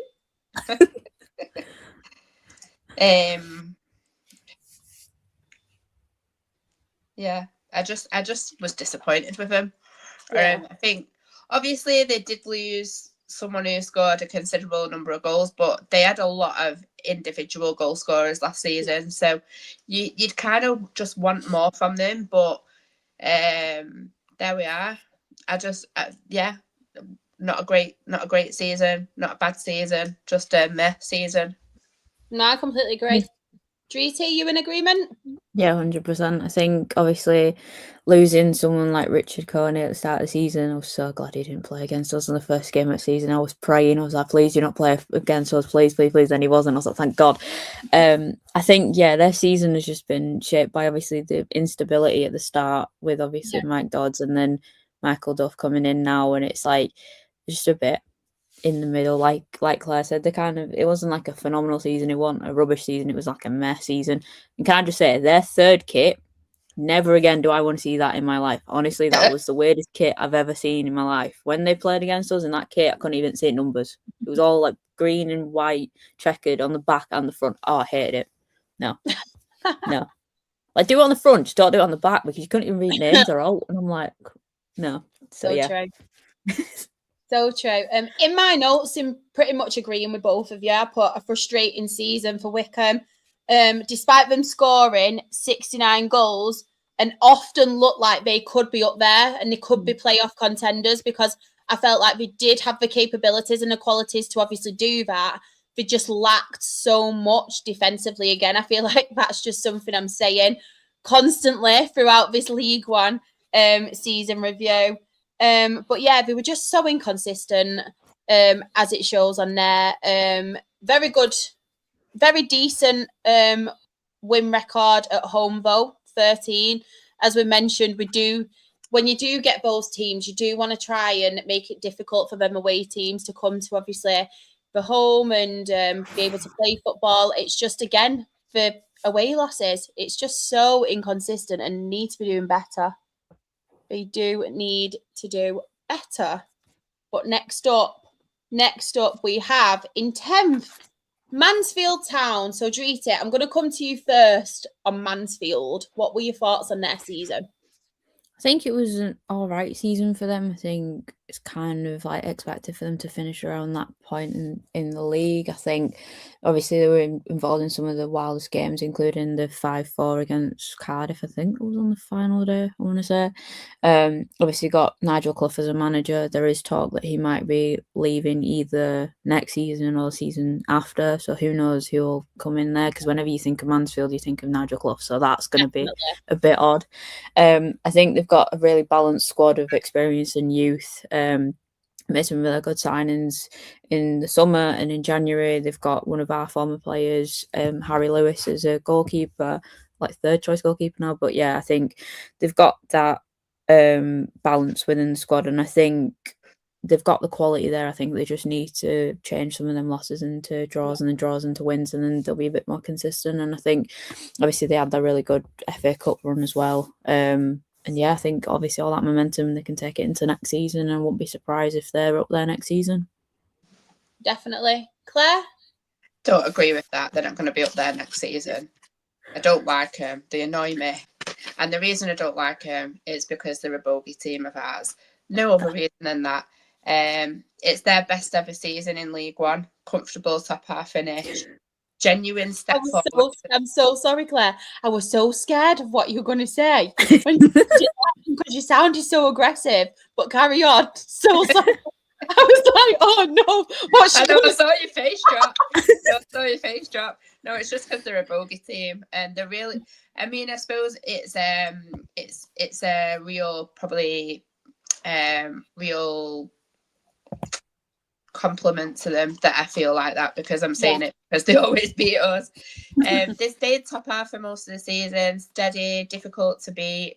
Nigel Clough has developed them into a really well structured and well disciplined team. Real solid defence, and they're really efficient. Could do with more goals, could do with less goals conceded, but overall, really pleasing season for them and deserved mid-table finish. I feel like that's their level though. Yeah. I put in my notes similar as well. I put Nigel Clough's side continue to punch above their weight again, which I feel like they have, to be fair. Very difficult to beat. They're very well organised and they've got a lot of experience in the squad too. They comfortably secured another year at this level and they finished off the season very strongly. Yeah. So, 9th, we have Huddersfield Town. And yes, I did pronounce my H's, everyone in the chat. Huddersfield. So don't come for me. I'm posh now, as you can all tell. But Drita, I know you're smiling. You've got a big, big, big smile on your face. I mean, you're a smiley person anyway, but you've got an even bigger smile on your face. So I will come to you first. I mean, you seem quite happy with this one. Absolutely delighted with that. Yeah, any Town fans watching, don't mind you, don't come for me, but you are our rival, so yeah, we need to finish higher than you next season. That's it. Okay, peace. There we go. But yeah, very streaky season for them. Obviously, lots of managerial changes. I think that probably messed them up anyway. Yeah. I remember when they played at our place, they just looked a bit lost. And it was a bit like, hang on a minute, what's going on here? And obviously they were predicted by a lot of people to be either playoffs or autos or win the league. And it's like, it's ridiculous, honestly, that season. And I think with the players that they've got, obviously the squad itself, like you list some of them players who play for them, it's just like that squad on paper should be doing a lot better, and they didn't. 100%. And it's like, obviously I'm trying not to be too happy because seeing that just makes me happy that we're higher than them in the league, but there we go. But I think Leo Castledine, honestly, what a player he is, obviously gone to Middlesbrough now. I think that's going to be a huge loss for them, so it depends on who they bring in the summer. But yeah, congrats Town for finishing 9th, and hopefully we'll be finishing higher than you next season. Oh my God.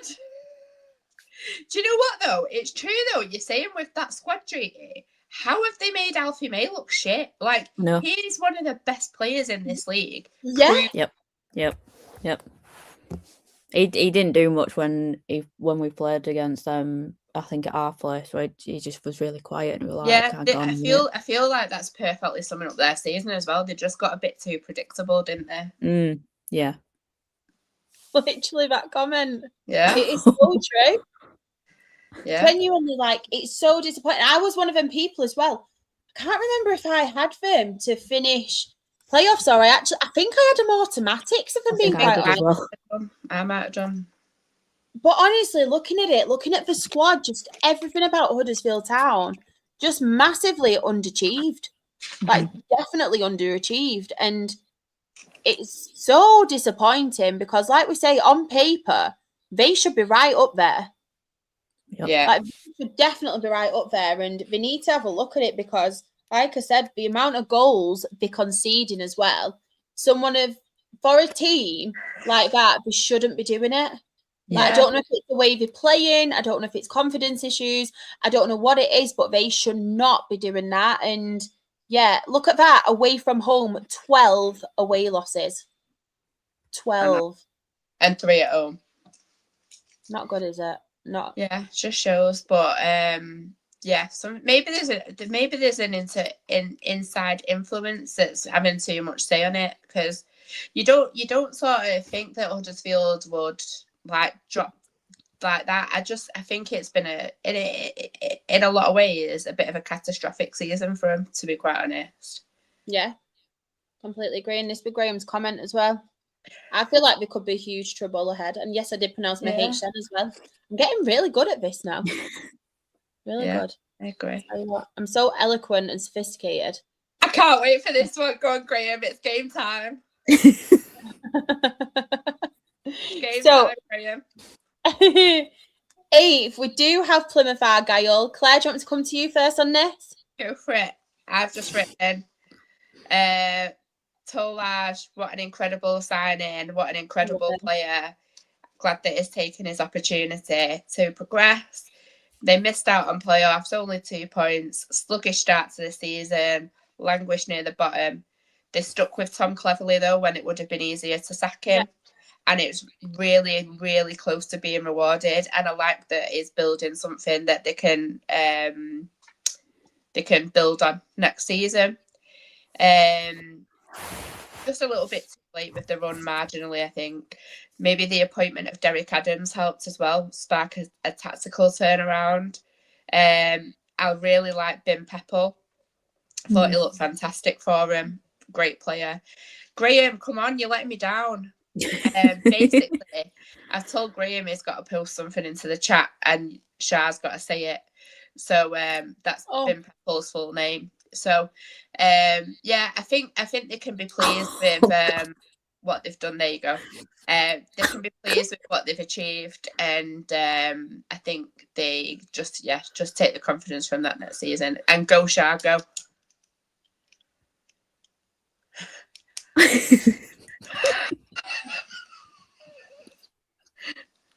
feel like that's my Wi-Fi password at home. Go on, I'll give it a go. Yeah, my face. Aribus. I don't know. I'll give up. It's too long. Aribus Dammi Operium. Yeah. Probably. Yeah. Go on, G. I'll call him. God, no! Don't even. Me and names aren't great. No. I'd butcher it. Sorry if he's watching it, but sorry we're butchering your name. Oh, I'll call him Harry. He looks like an Harry. His name just Bim. His nickname Bim or Harry Bim. I'll call him Harry Bin then. If he is watching, I'm so sorry. That it just freaked me out. I felt like, when you go on countdown and you've got to make a word. I felt like that was a countdown conundrum at the end.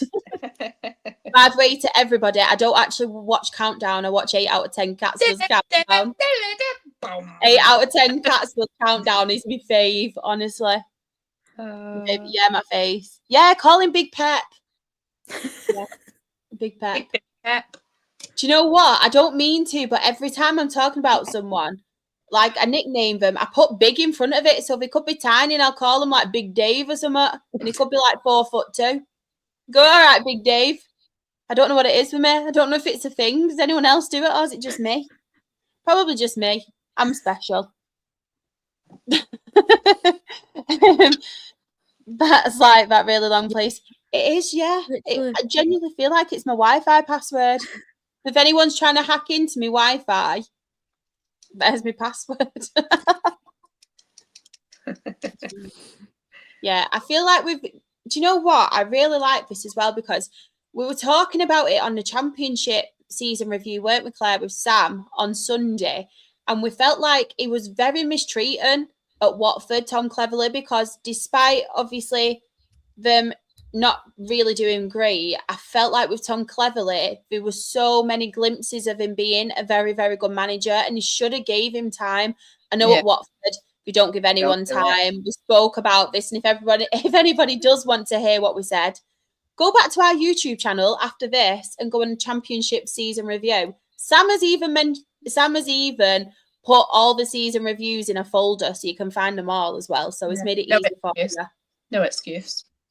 But yeah, I feel like with Tom Cleverley, we saw so many glimpses of him being a very, very good manager, and he is still only up and coming. And I like the way, like you mentioned, Claire, they've not only took that risk on him, they've like stuck by him as well, but they've gave him that guidance in Derek Adams, and we're going to come on to it shortly with Luton Town and obviously with Jack Wilshere, but they've been exactly the same, where they've put like obviously Jack Wilshere there, but they've put Chris Powell, who's got so much experience, as their number 2. And I feel like these could really work at this level if we just put somebody there with them to kind of guide them and give them their knowledge and kind of help them with their own experience. So I'm really, really glad that they have took the chance with Tom Cleverley. But Drita, what about you? Plymouth Argyle. And of course, mention Plymouth like Candyman. Mention Plymouth Argyle 3 times and Sam will pop up and talk about an Oggy pasty. He will, I was watching the Welsh town, blooming heck. try saying that. That's just no, No. thank you. Yeah, with Plymouth, I think they were one of the most like entertaining sides of the season. They were very unpredictable. Like I think we were speaking by on the pod, like they were like lower half at table, and then like we're thinking, oh, is Tom Cleverley going to get sacked? This, that, and the other, and then now they've just turned it around, and I think he's done really well this season, and I think he's like brought out the best in his players, and I think with them they're definitely going to have another shot at it next season, hopefully get into playoffs, because I wouldn't be surprised if they're in playoffs next season. And I think obviously they had that sluggish start, but then a sharp turnaround, which obviously with the late form that they had, and I think it'll be a good season for them next season. And obviously this season as well, they can reflect on it and be like, something to build on. Yeah. 100%. I think the main issue as well is, obviously we spoke a lot about Laurent Tillage, and as much as he's a fantastic player, I know he gets a couple of really bad injuries as well. So I think if they can keep him fit as well, that's one of the keys. And not just keeping him fit, it's obviously keeping him at the club in general, because like we've mentioned, and I love his story as well, like the way he's worked himself up the football pyramid and from non-league, and how he's gone up now to League One and things. But yeah, I think it's just obviously keeping him fit as well. But yeah, 17 goals from him, and it's just, I rave on about him so much across the whole of the season. But he's one person that, like I said, just from non-league, and you look at that person, you watch him and you think he can make it at a really good level, him.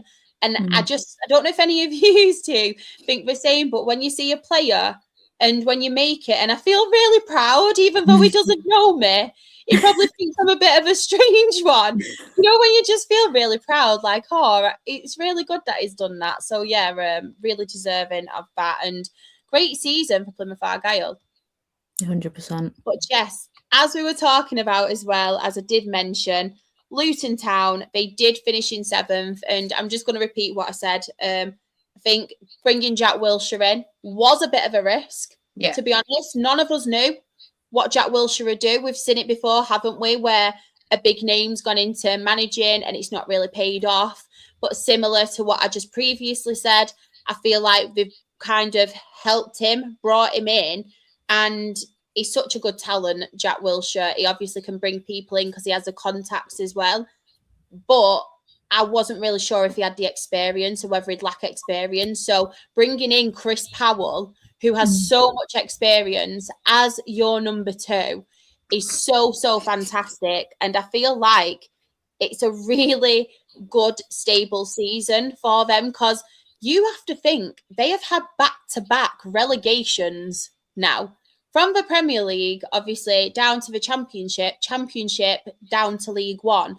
So they needed this, to be honest. And I felt like if they didn't bring the right person in this time, it could have been another back-to-back relegation, couldn't it? Yeah. In that sense. So, it was obviously really good for them. Claire, I will come to you on this one. Are you in agreement? And with Jack Wilshere as well? Yeah, 100%. And I've written, by all accounts, it's got to have been a frustrating end to the season, missing out on the playoffs just by 1 point on the final day, through what was a controversial winner as well at a different game. Though they did win the EFL trophy as well. Again, albeit controversial circumstances.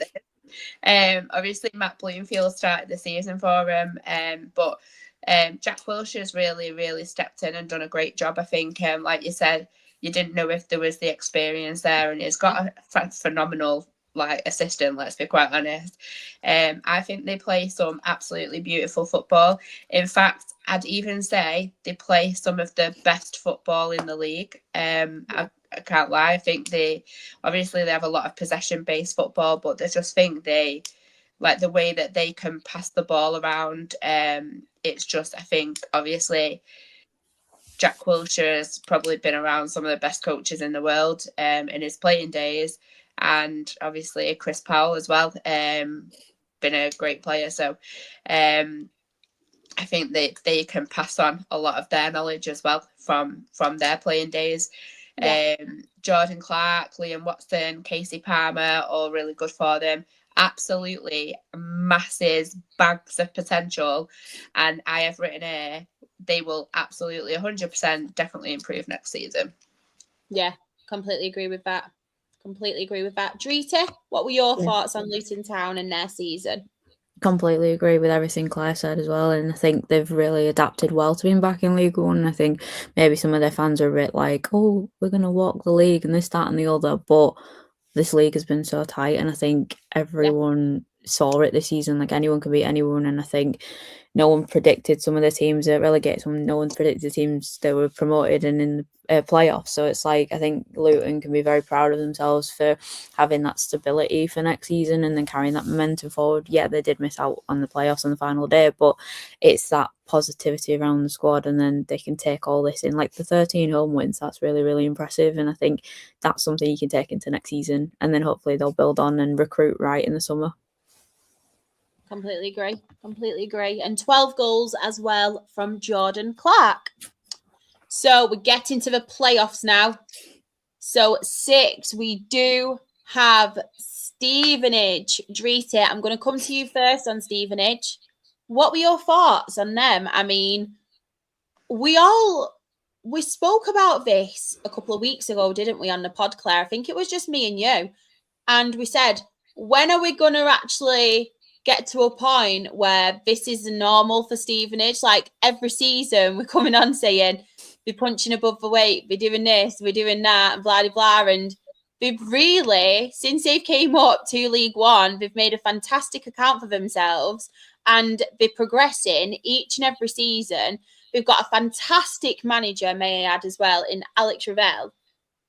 He's just brilliant. But Drita, Stevenage, their season, was you expecting it to go as well as it did do? Because I don't think many of us were we? No, I was like probably saying just outside the playoffs, potentially around that like 7, 8, 9-ish position. But yeah, I even put in my notes, they continue to punch above their weight. They're compact, very disciplined, difficult to break down. They love a 1-0 scoreline, as we saw that in April when they beat us 1-0, and I was like, oh, for God's sake, they love this 1-0 scoreline, don't they? I think their defensive record definitely kept them in the playoff mix all season, as you can see by the goals there, and I think they definitely were one of the surprise packages this season. I don't think anyone really predicted them to be up in 6th, and I think they've just blown people out of the water. And I think, yeah, they're going to obviously push on next season. Obviously, losing the playoffs is disappointing. It is heartbreaking, but I think you can use that to fuel you for next season, and then use that to be like, we don't want to feel like this again. We're going to go again, and we're going to do better. So I think, yeah, having Alex Revell as a manager as well is massive for them, because he's a really good manager. Claire?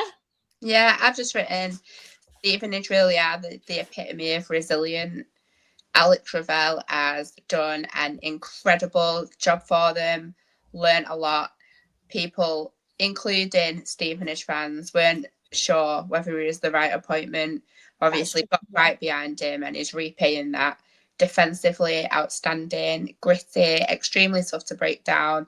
Carl Piergianni is a solid leader, really strong. They are super solid at home, little poorer away. Probably need to look for a way to find more goals to continue progression. They keep overachieving expectations, some great players, and Jamie Reid continues to excite Matt Farley. No, they should be really proud of what they've achieved this season. I think, like, there's every season, like, people don't really take them as a serious threat, but they've been there and thereabouts for the past couple of years and built on that this season. They should be so proud of getting into the playoffs. Like, we mentioned Wimbledon on one of the smaller budgets. Same can be said for Stevenage, and I think it shows a lot when you've got a team that are clearly as together as they are. I think they keep the nucleus of that squad together next season, then they'll do well. You know, they're not pretty to watch, but they don't try and be pretty to watch. It doesn't work for them when they try and be pretty to watch, but I think they do need to find more goals. I I think the league will be a lot more difficult next season, and they could struggle with that. It's not just that as well. You think, and I don't know if he did get interviewed for the Stockport job, but Alex Ravel is one of them names now, no matter who's looking higher up the football pyramid for a manager, his name is getting linked. So a lot more people are realising what he's doing, what he's obviously done at Stevenage so far. So that's my worry as well. I know we mentioned obviously them keeping the core of that squad together because they're a fantastic squad and they've got some really good players. But it worries me for Stevenage if that guy gets snapped up, Alex Ravel, because I feel like he's a massive, massive part of what they are building. And I think it could really, really affect them if obviously somebody does come in for him. Yeah, I 100% agree. I think it's very it's a very important part of what's happening at the club. Obviously, I don't say that lightly because I think it's his first proper job, isn't it, in management? And to have achieved what he's achieved instantly, might we add, it deserves a lot of credit. And again, like I said about Dale before, it's a massive compliment that is being talked about like that. Yeah. No, definitely. Just reading my notes as well, it's pretty much the same as what you ladies have said. I put, they now have been labelled my surprise package in League One, to be honest. I don't think anybody expected them to be where they are. They had one of the league's best defensive records as well, which is fantastic for them. And just the consistency week in, week out, obviously punched above their expectations and a well-deserved playoff finish. That's what I put. And obviously just on Alex Ravel, will they be able to keep him? Because that's one person they definitely need to try if they want to kind of build on. But it will obviously be difficult for them. But I feel like each and every season, Stevenage are just proving so many people wrong. So we will see what happens next season. But we do have fifth. Bolton Wanderers did finish fifth, and unfortunately, we all wanted Stockport to win, but Bolton were our playoff winners. They have been promoted to the Championship. I'll come to you first, Dreety, on this one. I won't make you do it, Claire, yet. Give you a bit of time. Yeah, obviously, huge congratulations to Bolton and getting promoted. Obviously, beating us over 2 legs, rightly deserved. I think we held our own in the 2 legs, but they just had a different quality about them. And yeah, I wasn't surprised. Steven Schumacher is a phenomenal manager, and he just knows how to get the best out of players. And I think they were definitely one of the most dangerous sides in the division this season. They're very unpredictable. I think in terms of like you could get a team that's really well gelled, and then they can put like 5 past you, or like they'll just be scraping like a draw. Like we played them 5 times this season, twice in the league, twice in playoffs, and then 1 in a trophy competition. And yeah, you can just tell what Schumacher's been doing at that club and how he's trying to get the players and like the best out of his players and things like that. But yeah, I think they just need to obviously use this momentum going forward into the Championship. And yeah, I wish them all the best, because I do know quite a few Bolton fans, so I wish them all the best for next season. But I'm kind of glad we're not playing them because I don't want to get beaten again. Claire? Yeah, obviously going into the end of the playoffs, we had a great run of form against them. We were Bolton's bogey team, but it's not all about what happened on that final day of the season, and they did secure the promotion in fantastic fashion, let's be honest. Steven Schumacher deserves so much credit for this turnaround. Yes. It's a 7-year Championship absence, and for me, where Bolton should be. Sam Dolby was such a great catalyst in their team, and they had a better win rate with him in the team, better goal rate. Fantastic talent in Cozier Dewberry they've had this season. Owens Hall, great, super commanding, fantastic leader, really worthy of their promotion.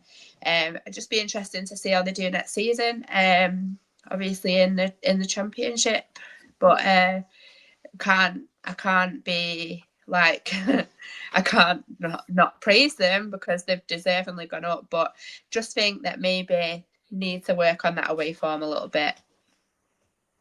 Yeah, I put in mine as well. I think what concerned me more than anything and what they kind of need to work on for that next level, like, don't get me wrong, they went up, they deserve to go up like that final day as well. They played very, very well. But what concerns me overall is 18 draws.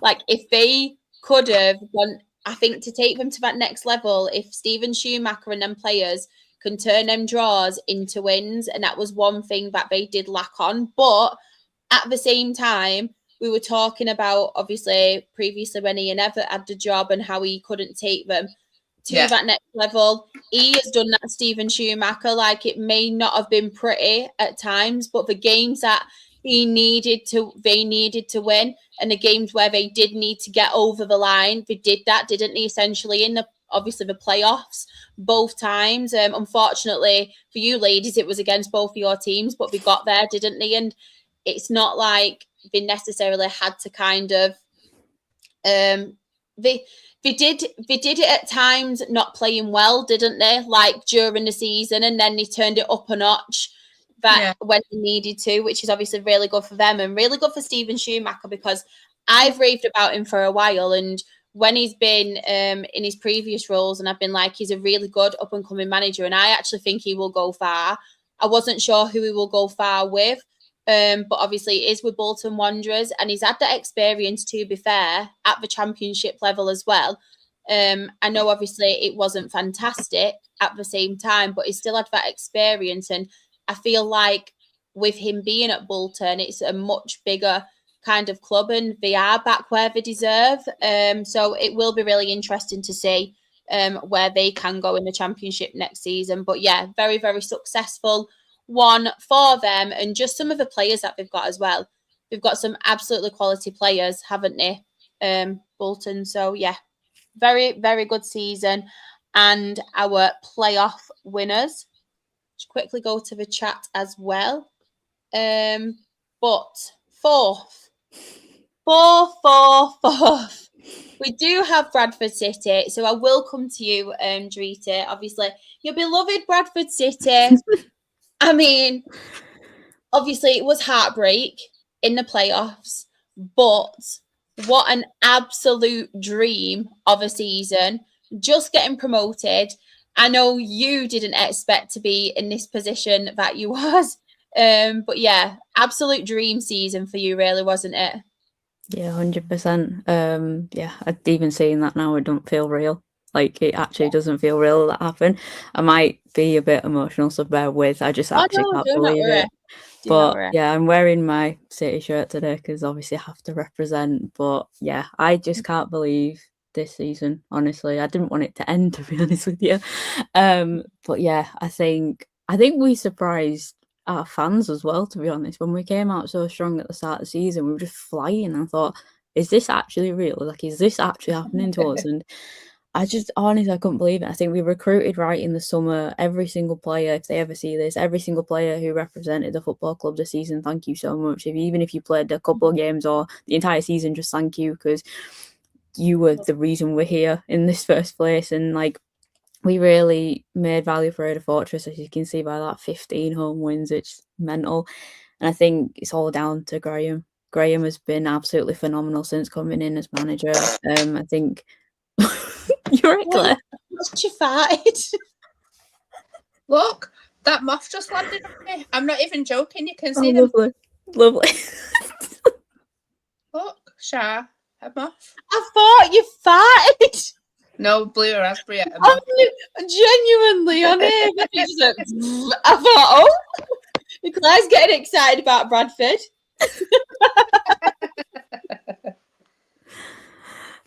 Sorry, Drita. Sorry, Drita. I am really sorry. No, genuinely with me. I went, oh, did you fart? No, it's fine. It's the laughter's making me not get emotional, so thank you, Claire. I appreciate that. I don't want to start crying. But yeah, Graham, what a manager he is. And our fans absolutely love him. I think he just goes above and beyond, not just for his players, but for the community aspect as well. I think it's self-given, like when a manager does so well. What the hell? I think, yeah, he just like does so much in the community, obviously with the fire memorial as well. Like there was a story going around, I think it was last season, after we got promoted.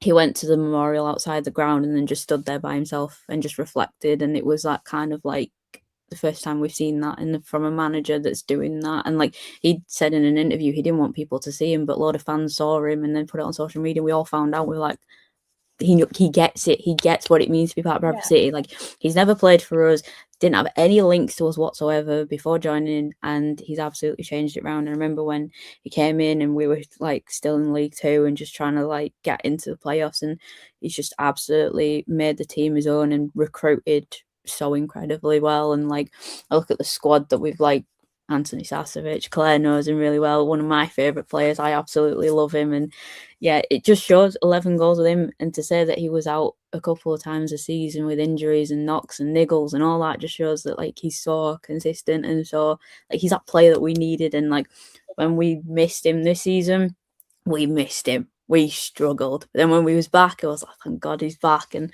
you got the likes like Bobby Poynton, who's a local lad, Bradford lad. He's living everyone's dream of playing at Bradford City week in, week out, and hopefully going to get us promoted to Championship one day. And like, it's so surreal that in our first season back in League One, we finished 4th. Like, I don't feel real, that does. And I still even have to like think, wow, like, how was that happen? But yeah, it was honestly one of the best seasons I could have ever asked for. I know the playoffs didn't go the way that any of us wanted, but it was just a season where we could definitely see like the togetherness of the fans, the players. Everyone just felt like in like unison together, and everyone just felt together. And yeah, I can't wait for next season, another season back in League One.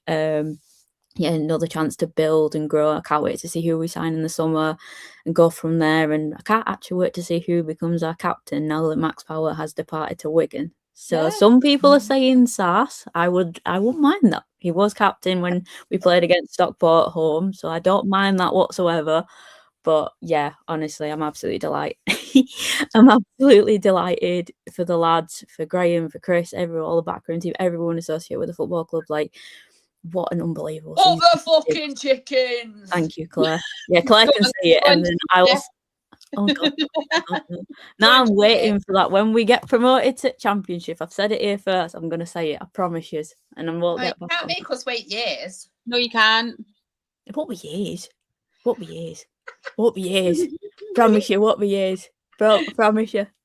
Oh, you never know. We might absolutely batter Huddersfield next season, and then I'll come on and say, "Who knows? Yeah. Who knows? Yeah. Who knows?" You can't tease us like this, Dreety. As soon as you say it, that will be put on merch everywhere.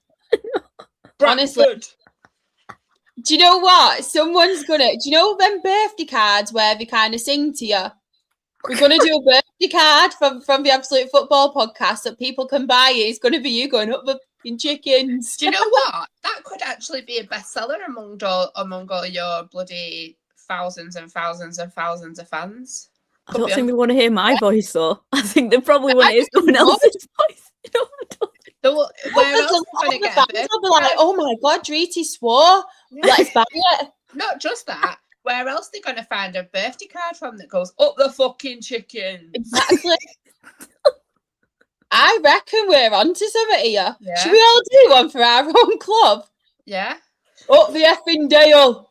Up the fucking at us. You know what I've just realised as well? Both of your teams are full of Dale rejects. I'm joking. Hang on, how many we've got? One. We've got only one now. Well, we've got more stock. Stephen Humphries. Oh God, yeah. Actually, Mm-hmm. Forgot about him. My word. Yeah. Treat Stephen, if you're watching. Sorry, I completely forgot. Yeah, big humps. Treat. Hello. I thought you were going to say something to me, and I was waiting for it. But thank you for that. What's a Bradford? I can't say it in Bradford. Bradford. I only say Bradford like that. I'm not like, what's a Bradford? Good night, Claire. Jesus Christ. Doesn't seem right, because you have to say Bradford like that. Do I say that? No, I do. No, I'm just saying. Do I say No, that? you don't. I've always wanted to know how I sound when I talk to you. Just a bit Yorkshire. And that was perfect. That was perfect. Claire, your thoughts on Bradford? Yeah, I've written an absolutely outstanding return to League One. Nobody would have thought that they'd do quite so well. A result of a great team effort. Sars continuing to do an absolutely outstanding job. Please can we have him back? Jensen, Metcalf, several players, double figures for goals. Ground out some great results. Lot to be happy with. Graham Alexander, take a bow. If I could pick any criticism, and it is just to try and find some criticism, I feel like they need to work on their away form and find a way to concede a few less goals next season. But they can do that, and that's what the off-season's about. It's about obviously improving on what you've just done the season before. So there's lots to work on, but so much more to be proud of than that. Thank you, Claire. So next, third, we have Stockport County. I feel like it's I didn't ask you. You're not allowed to talk about it. I'm joking. I've just seen not even talking about these. Dan's come back in. Look what he's That's why Dan's arrived. He's Right. home. Go on, Claire. No, I wasn't even going to talk about the season. I'm going to ask you anyway. I just thought I'd ban you. I feel like there's a load of bloody so much stuff that's happened since the season finished that it's more than what I've got to talk about in the season. Yeah, great. Oh, tell me about it.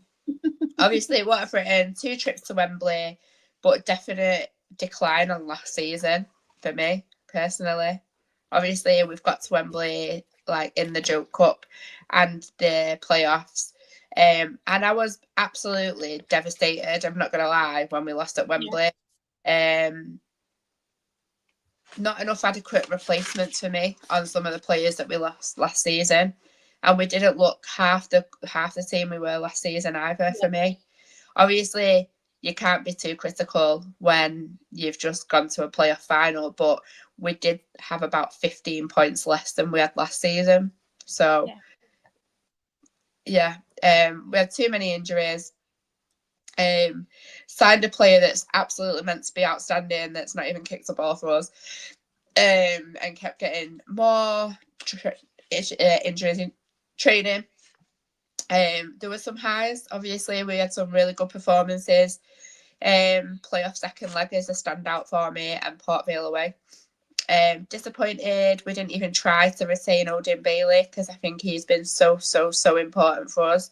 Been fantastic, to be fair. And I believe he's had loads and loads of offers from League One and even Championship clubs, so I know he'll go on to do good things. But it's just a shame that, you know, one of our brightest players is just being allowed to leave without a fight.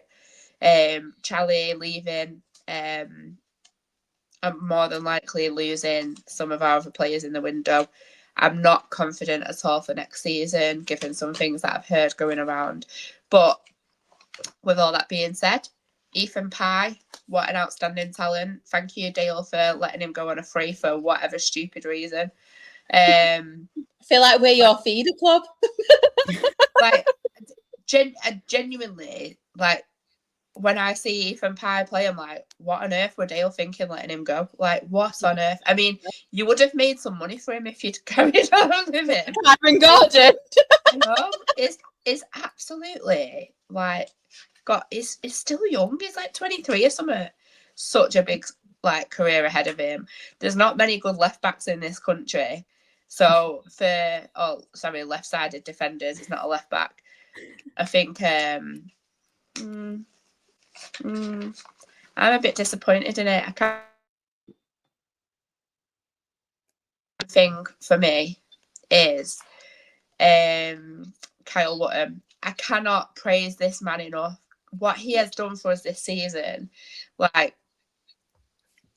just is put the fact that he probably would have won that golden boot if he hadn't have moved into defence at the point that he did, because he's probably played near on 10 games for us at the back. Yeah. And I just think to put himself in a position of going and playing in a position where he's not entirely comfortable, and he's done a really good job of it. Fair enough, he made a bit of a fuck up in the playoff final. No one's going to hold that against him, because you know what, he stood up there and did it for the team. Just like, it does concern me. Both Wootton and Ethan Pye have got 1 year left on the deal, on the contracts. So I think that unless we sign them up this summer onto a longer deal, we might be losing them both, because they're not going to want to lose either of them on a free. And that's just personal thought. But yeah, I'm just not confident. I think, like I say, we have gone back a bit on last season, and it might come across really weird me saying that, because we've just lost in the playoff final. But I think if we'd have played in that playoff final last season with the team we had, I think we would have gone up. Yeah. So I just think it's just a bit disappointing, but hopefully I'm proved wrong. I want to be proved wrong. It's a mad one, isn't it? Because like you said, Claire, not only that, and not only how then it's been a weird one from on the pitch point of view, but then there's been a lot happening off the pitch, like obviously some of the stability like you've had for a number of years. Charlie, obviously your keeper, your veteran keeper, Mr. Stockport County himself has obviously gone, and it's just all change, isn't it, at the moment? So I do agree where you just don't know what to expect next season, do you? Kind of think it's all going to be new, isn't it? Yeah, exactly. I think there's obviously a lot of change, and it's not just the change that that makes me think that we might struggle. So like I say, I just hope I'm proved wrong. I think we're really, really, really going to miss Charlie because of what he's done for us. Obviously, I'm not saying that Big Jim won't do a good job. I hope he does. I just don't know. Kind of, I mean, and it does feel a bit like end of an era. Losing Ben as well is the last part of this whole journey that's been that's been on this whole journey. Too soon. Yeah. Just because this guy has a picture of Spark on his bedroom wall. Jim will be getting 100% full backing from me. So, yeah. And so he should as well. So he should. But that was unnecessary, Dan. I'm sorry. But just because you've got a Scott Parker calendar on your bedroom wall. Sorry, that was actually really low of me, that weren't it? I do apologise, Dan, but sorry, not sorry. No, that's funny. Teresa, anything you want to say on Stockport County? Just, I really wanted them to do well this season. I said it at the start of the season as well. I think I put them, I probably jinxed you, Claire. I do apologise, but I think in my predictions I put you in either playoff winners or I can't remember exactly. You put us to win the league. Did I put to win the league? I thought Luton. No, you put us. I remember you being like, hold on a minute, Claire, hold on. That sounds like me. That does sound like me. I might be remembering incorrectly. Oh, it's fine, don't worry. Yeah, I definitely had. That's fine. I definitely had you up there, and I was like, not just for you, but I've always liked Stockport as a club, and I just really wanted you to do it. And I know it's annoying for me because obviously we'd all get you did get promoted, we won't be able to play you next season. Hopefully, next season, get to come to your ground and actually see you because I need to do that. I need a drink dog. I know, literally. But yeah, honestly, Stockport, they should be so proud of themselves for what they've done this season. Like 2 trips to Wembley, we didn't get one, so there we go. We got out of the FA Cup in first round, for crying out loud. So don't talk to me about trophies and all that nonsense because we didn't even do that. But, even we, yeah. How embarrassing! I'm joking.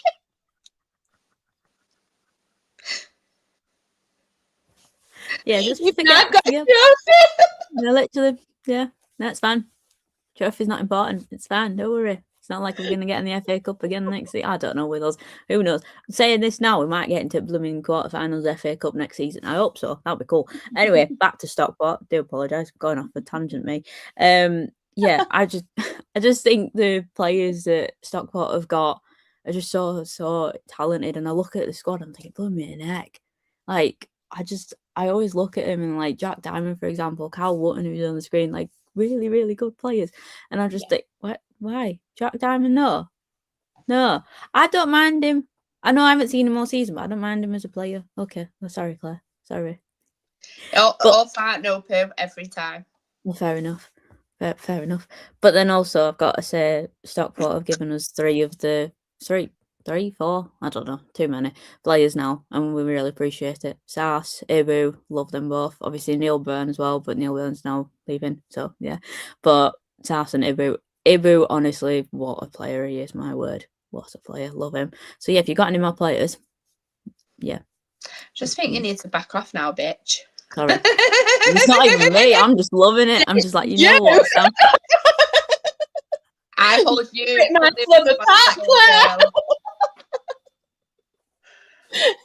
We all started off as friends, and now. Nah, but I hope Stockport do well next season. I don't mind it. I'll take them. I don't mind. I just hope. Look how he's offering the services. I'm not offering that. I know. Yeah, you're paying the petrol money. It's expensive for a tank these days, Jeffrey. Jeffrey. Yeah, I hope Stockport are up there next season. Claire, I know you're not that optimistic, but I really hope you're up there next season. Thanks, mate. Hope so. Fingers crossed. No, literally. The amount of players that all three have got in common is actually ridiculous. I know. It's mental. I know. I love it. Support massive teams, don't we? I'm joking, by the way. I know my club aren't massive. I'm just trying to get with it. Just joking before anyone comes in and goes, "You're not massive, you're a Rochdale fan." What do I put on an accent? But yeah. Speaking of Rochdale, Brian Barry Murphy. So second, we did have Cardiff City. What a fantastic season for Cardiff City as well. Automatic promotion. Claire, I'm going to come to you first on this one. Cardiff City, what were your thoughts? Yeah, always up there throughout the season. Brian Barry Murphy, absolutely outstanding. Take the absolute biggest bow of your life, BBM. His achievement and what he has done to reach that success. He's clearly learned so much from his time out of the management side of things. They play some beautiful football, really good on the eye, scored a lot of goals. 90 goals in a season is so good. I love the integration as well in the club's academy, so they didn't rely on always, getting new players in. They use the talent that they've got. They were in a great place to win the league, but their blip lasted marginally too long. But then they did get it back together again. Yusuf Salek was great pre-freak injury. But Perry, I don't know how to say his last name, Perry Ng. Yeah, I don't know. I thought he was by far their best player, if I'm being honest. I thought he was fantastic. Oh my God. Yeah, don't highlight that comment. I was going to say something then, but I'm not not about Blackberry Messenger. I was going to say something and I'm not even going to go there. I'd do it on my own channel, but I won't do it on this one.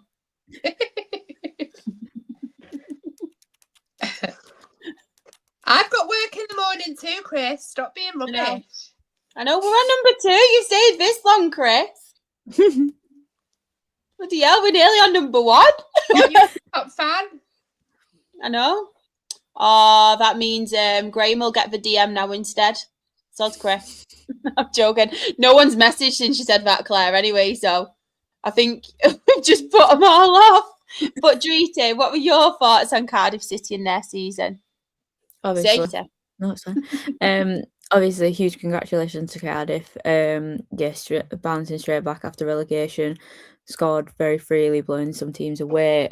One of my favourite games I remember watching this season, because unfortunately I didn't go down, was when we beat them at their place, Story 1. It was just honestly unbelievable. But yeah, they've got one of the strongest squads. Brian Murphy is like, what a manager he is. Like, he is just reveling that squad, and it's like the football that he's getting and playing, it's just, yeah, honestly, they massively deserve the promotion and everything like that. And they did have a few spells of like inconsistency when they could have won the league, like Claire was saying, but then it just slipped off a little bit. And yeah, I feel like they're going to do well in the Championship next season. They have released a few players. I know Ryan Wintle has been released because we've been linked with him, so that's maybe someone, but who knows. But yeah, just what a huge what performance whole season for Cardiff, and yeah, all the best next season in Championship. Definitely. Let me get my notes up as well. I just basically put it was a perfect response to obviously the Championship relegation, because you've got to remember, haven't you, like they only just got relegated and they've gone straight back up again, so that's obviously fantastic for them. They scored obviously a lot of goals, secured automatic promotion with 91 points, and they were powerful, very direct. And to be honest, I think they were quite relentless, weren't they? Like watching them play and stuff, and just kind of the philosophy that Brian Barry Murphy's kind of embodied in this Cardiff City side, I think is fantastic. I'm just really intrigued to know now how we'll be able to take it to the next level in the Championship, and whether he'll be able to play this kind of brand of football or whether he'll have to make small tweaks and stuff. Brian Barry Murphy, that's one thing I'm really intrigued to obviously see from him. But yeah, just a shame, obviously, how it worked out with him and Rochdale. But he has learned a hell of a lot. And I came on here at the start of the season, and I actually said, I never once said that he wasn't going to be a good manager. I was just really intrigued to know how he would do, and if the experience of him being at Manchester City's academy, obviously it was with Ruud van Nistelrooy as well at Leicester when he was Leicester's manager, and then obviously he's got another job in football, which is fantastic, how he was going to kind of do in that, and just the whole experience he's got from all of them is just fantastic, and just the fluid football that he plays as well. It's really good to watch, to be honest. Very high, very intense, kind of possession based and stuff. And it's just kind of that modern day football manager, isn't it? That a lot of people now want in their teams. And I'm glad Cardiff have gone up, because again, similar to Alex Ravel, I was worried if they didn't go up Cardiff, would someone else kind of poach Brian Barry Murphy? But like I said, I'm intrigued to see what these managers can do. Obviously, they're going now. BBO is on oh, wow, it's been linked to the Burnley job, so maybe not. Maybe not. Yeah, but he's probably going to want to go to a progressive club rather than yo-yo and get sacked after a few months. You know what I mean? What's the Burnley? Yeah, the Burnley, Dan. I'm just laughing at my comment before, saying he's got a calendar of Scott Parker on his wall. Dan goes to bed wearing Scott Parker pajamas. If you want to see them, watch the Absolute Football Podcast World Cup watch-alongs. He'll be in them. That's so funny. I'm really bad, aren't I? So, yeah, I never sleep. So, top of League One, the champions promoted. We have Lincoln City. Fantastic for them. Obviously, Michael Scabala. Oh, that's disappointing. Really disappointing. Is it Bristol City? He's obviously Is it Bristol City? Yeah, he's going to. Yeah. Is he officially gone yet, or is it just? Yeah, it's fully confirmed. Yeah. Yeah, that's sad for them, because what a fantastic up-and-coming coach and stuff Michael Scabala is. I think he's done absolutely brilliant at Lincoln.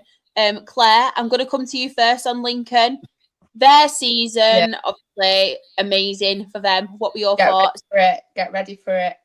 Are you ready? Take a drink. I've put Lincoln, historic, iconic. What an outstanding season!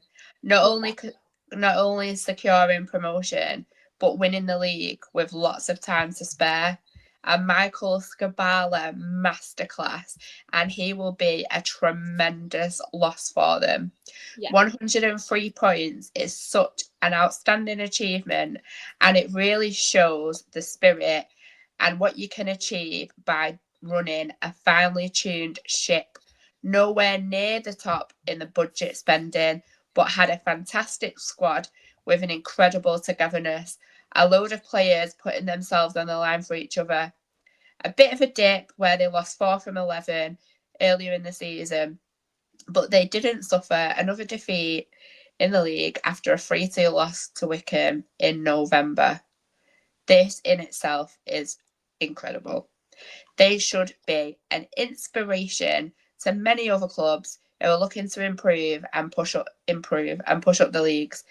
I worry how they'll do next season because it's such a big step up, but nobody would have predicted this. So all the best, and bask in the summer of what an incredible achievement you have made, Lincoln, because 103 points when your mid-table budget is just outstanding. I can't even praise him enough.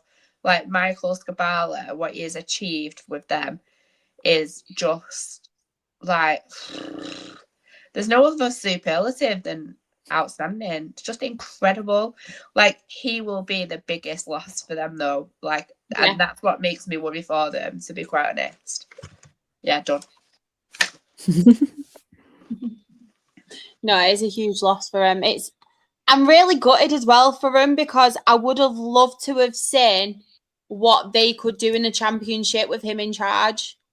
I think it's such a loss as well, and obviously it's all changed going to the Championship now, but then having to find someone who will be able to, because looking at it, a lot of us, and I'm not just saying it now, but even before Scabala left, a lot of us probably would have had Lincoln to be down there in the Championship, wouldn't we? So even now, without him, I think there'll be a lot more people, obviously not very confident of them staying in that division. But obviously we won't talk about that now. Drita, we will talk about the positives of Lincoln, and obviously their win as champions as well. They have been promoted. What were your thoughts on their season? Yeah, honestly, huge congratulations to Wigan. Not Wigan. Why am I saying Wigan for? God knows why Wigan on my head. I was speaking that before. Yeah, start again. Huge congratulations to Lincoln. There we go. Honestly, what an unbelievable season they have had. Like, my word, like the players that they've got in their team is just gelled really well, and you can just tell when a team just like works so well, and the performances they were putting in. Like, I remember I think it was in January, we lost 3-0 to them away, and I remember watching that game on telly and I was like, oh no. But like, you could tell the way they were playing, how they were playing. Scabala, obviously what manager he is and how he got that team playing, you could just tell that they were either going to be up there come the end of the season or they're going to be in around it, and they just absolutely smashed it. And I know we were saying about like all the positives, but losing Scabala is going to be huge for them next season, and I'm gutted to see that as well. Like, I was the same as you, Shara. I would love to have seen them in the Championship with Scabala to see how they would have felt with him, but I think it's going to be even more of a task because the Championship is going to be so competitive next season, like every league, and it's obviously going to show what happened this season as a positive in terms of the momentum that they can carry, but also we don't know who's going to come in at Lincoln. I don't know if there's any rumours or anything at the minute of who might be coming, but yeah, I just honestly delighted for Lincoln because obviously our clubs have got the connection there, but yeah, what an unbelievable season it has been for them, and I really hope they do well in Championship. I'm a bit worried about them, but yeah, I think they need to just obviously take all the positives they can from this season, because what a phenomenal season it's been. Yeah, I completely agree with that. Just quickly, Driti, as well, this might make you swear, but sound. That's what I just saw when I went. Oh. Yeah, I know, I saw it as well. That sound. I don't know who you support, Jacob, but there we go. That's fine. I think you said Hull. He said Hull? Hull. I think he said Oh, Hull, right yeah. then. I was don't gonna know if say- he answered it. I think he did. Well, if it was like Town or something, I could understand, but Don't that's be fine. so salty. That's fine. If you are a Town fan, look where you finish, look where we finish. So there you go. There we go. I'm really intrigued to know now. Jacob, I know I am. Tell us who you support. Because if it is Town, then surely they're the bottle jobs. Yeah, it's Hull. I was right. Okay, Was fair. I don't mind Hull, so okay then, fair, fine. Okay. Yeah, okay. I see the second comment as well. That's fine. I know, but That's fine. That's fine. Right, but it has been a very, very long show tonight. Another season review. Our final season review, what I'm hosting anyway. I know Freya does have hers to do on the women's show, but yes, it was our final season review. So thank you to each and every person who has watched all of them. If you do want to check out the rest of the season reviews, do not worry, you can do that. Sam has made a folder on our YouTube channel. So if you're not already subscribing, go over to YouTube, type in the Absolute Football Podcast, subscribe, like the videos, turn on that bell notification as well, because we have a lot of content coming up.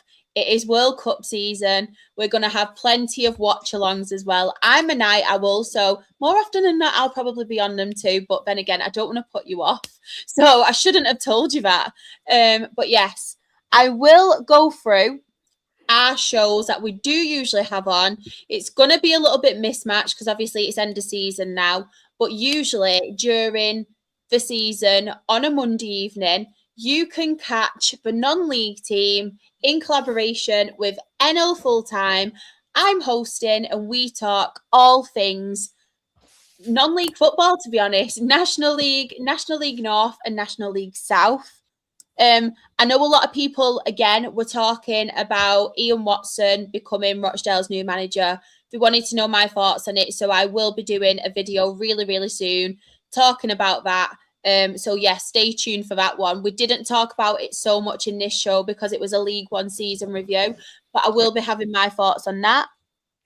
Then on a Tuesday, all things Premier League football during the season. Sam and the fantastic Premier League team, they review everything that's gone on over the weekend in the Premier League, as well as the odd watch along too. So that is usually on a Tuesday. Then on a Wednesday, we have the fantastic Freya, Paul, Team Chaos as well. They talk all things women's football from WSL, WSL2, internationals, and I believe they are doing a season review tomorrow, so make sure you do go in there. And then usually on a Thursday, we do cover all things EFL football, Championship, League One and League Two. So yes, that is during the normal season, but there will be slight schedule changes at the moment due to there being World Cup stuff, but we will let you know on the socials and we will also post the links on YouTube. I know Sam has already posted some of the watch-alongs that we are doing. But thank you to each and every person again in the chat who has supported. We do appreciate you, especially staying this long. But Drita, where can everybody find yourself and the fantastic work you do on the socials? And thank you again for coming on here too. Oh no worries. I'm happy to talk League One and obviously Bradford City, but yeah, you can find my personal Twitter at Drita_HDT. You can find my Her Game 2 stuff at HDT_BCFC. That's on Twitter and Instagram. And then you can find my media content event stuff. It's Media by Drita on Instagram. Yeah, thank you again to everyone who's been supporting that. I really do appreciate it. Oh, thank you. Thank you. And Claire, where can everybody find yourself on the socials? Because I know you did make an Instagram account. I did, but firstly, just want to say to you two that you're both absolutely smashing everything that you put out there, so keep smashing it into next season. But make sure you have yourself a little break. Thank you. You can find me on Instagram on Claire AFP, is it? AFP Claire. One of those two. Just and here as well. Ah, thanks. Thank you. And also, as well, we do have Sam. Thanks to everyone for an amazing EFL season, brilliant efforts week after week. And I can actually come on here on a Thursday. Woo! An EFL club. Like, don't get me wrong, I don't know how long for because there's so many fantastic teams. Obviously, I don't know what's going to happen. But officially next season, I can come on here as an EFL club because honestly, I feel like since starting the Absolute Football podcast, that was the days where it was obviously struggles for Dale, like relegation. The first year I was on the Absolute Football podcast and possible liquidation. But now we're finally on the up. Finally. So, yeah, I'm looking forward to that. But if anybody does want to find me, I am SharXRAFC. That is on Twitter, TikTok, Instagram. And I just want to say again, thank you so, so much for everybody who has supported the Absolute Football podcast throughout the season, whether it's been a non-league show, Premier League show, women's football show, EFL show. It's been an absolute pleasure to talk football with you. And thank you so, so much again for just your kind words all the time. And yeah, we just appreciate you all. So thank you so, so much. But on that note, it is a late one. We're very tired. We're going to be in World Cup mode. We're going to have to get as much sleep as we can for all these watch-alongs. But remember, tune in tomorrow for Freya's show, Absolutely Women's Football. Hope you all have a fantastic week and we shall see you tomorrow. Bye, everyone.